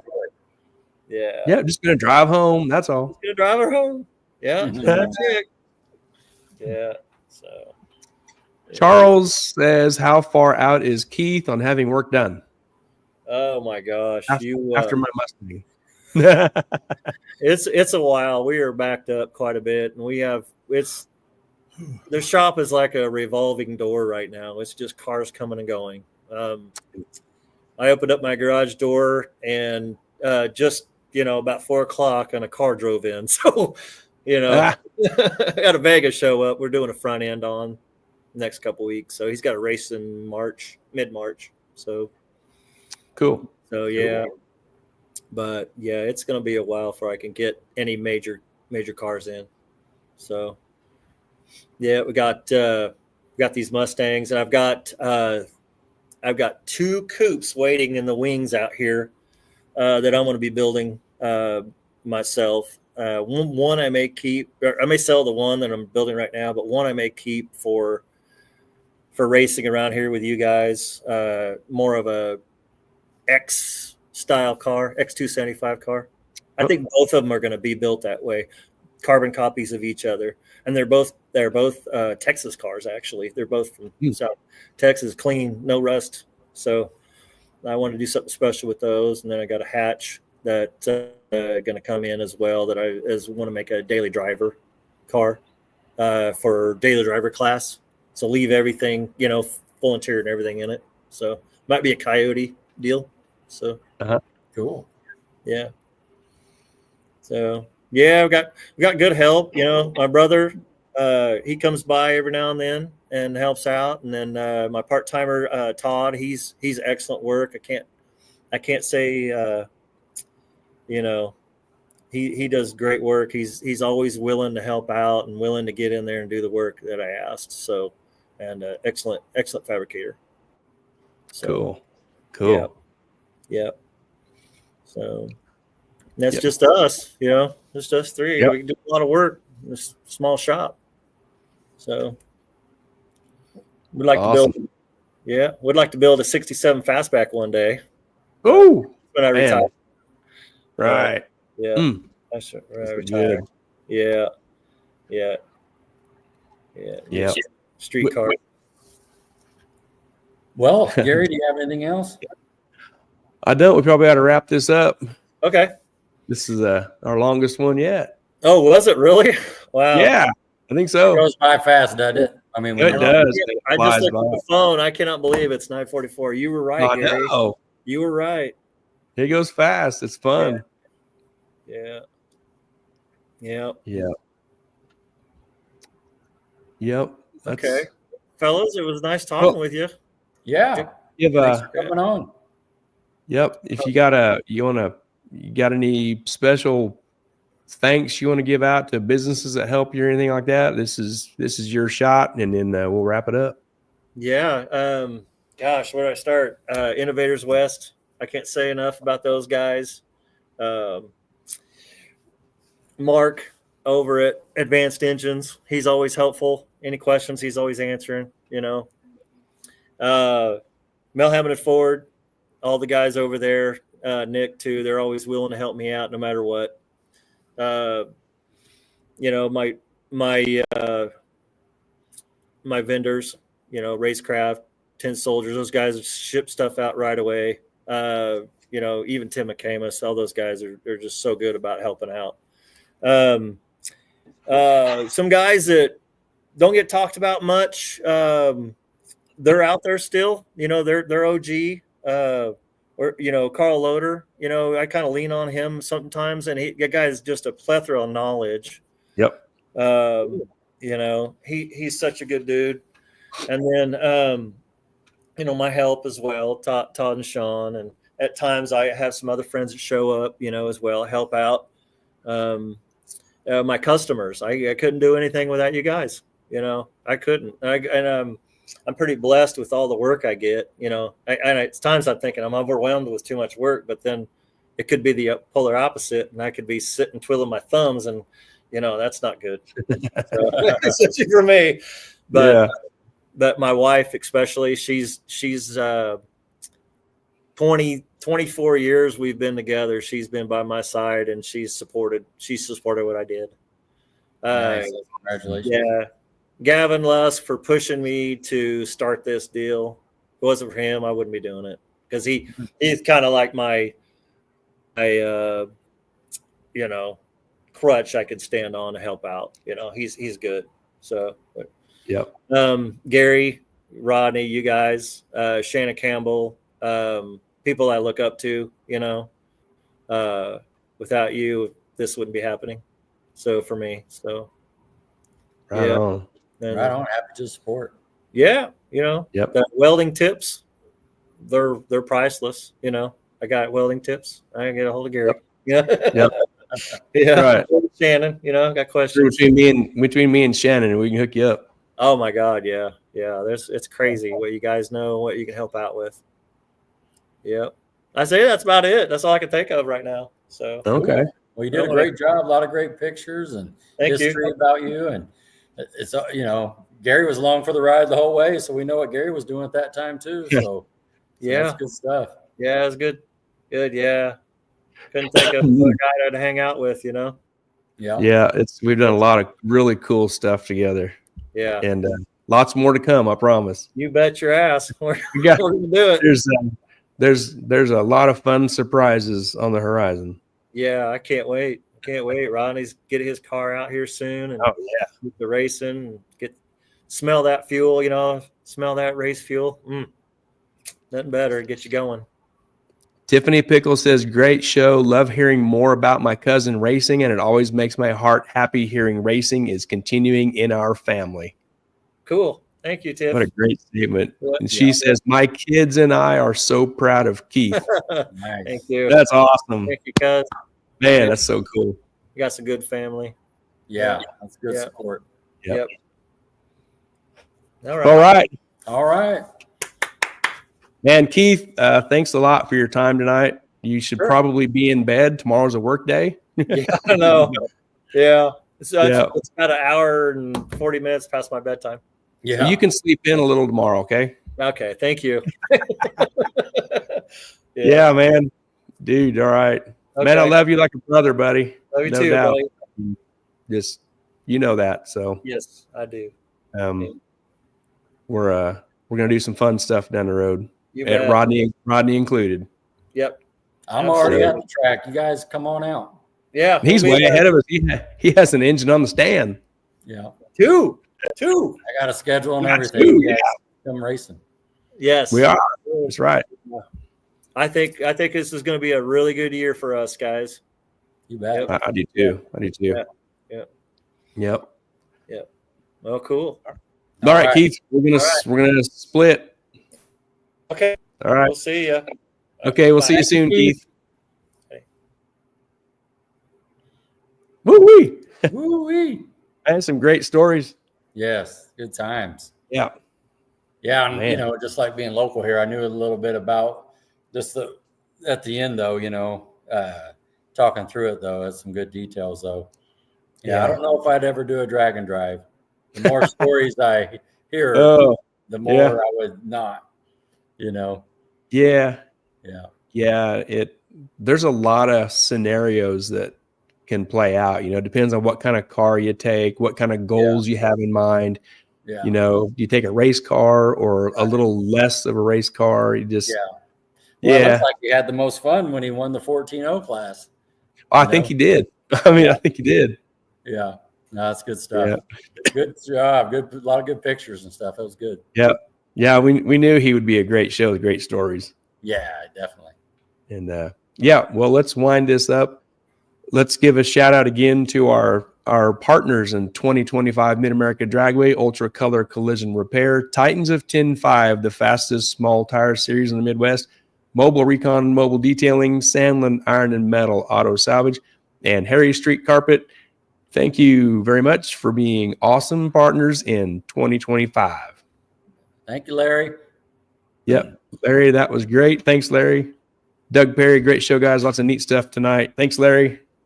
Doug and Larry and everybody. Heck yeah. Man, I'm tired. I'm ready to go. All right. I know 4 o'clock's going to come early. It is. All right. Put it up. All right. Let's roll down here. Now I got to find the deal. Doo. Okay. Ready? Yep. Nice. Ow. Good All right. job, Gary. Another great show. And sorry about the long length, and thanks for hanging in there, and thanks for your time, Rod. And it was fun. We knew it would be. All right, bud. Matt says, I'll go catch the tube channel. All right, Matt. We'll see you later. Everybody, we'll see you, and we'll do something next week. Good night.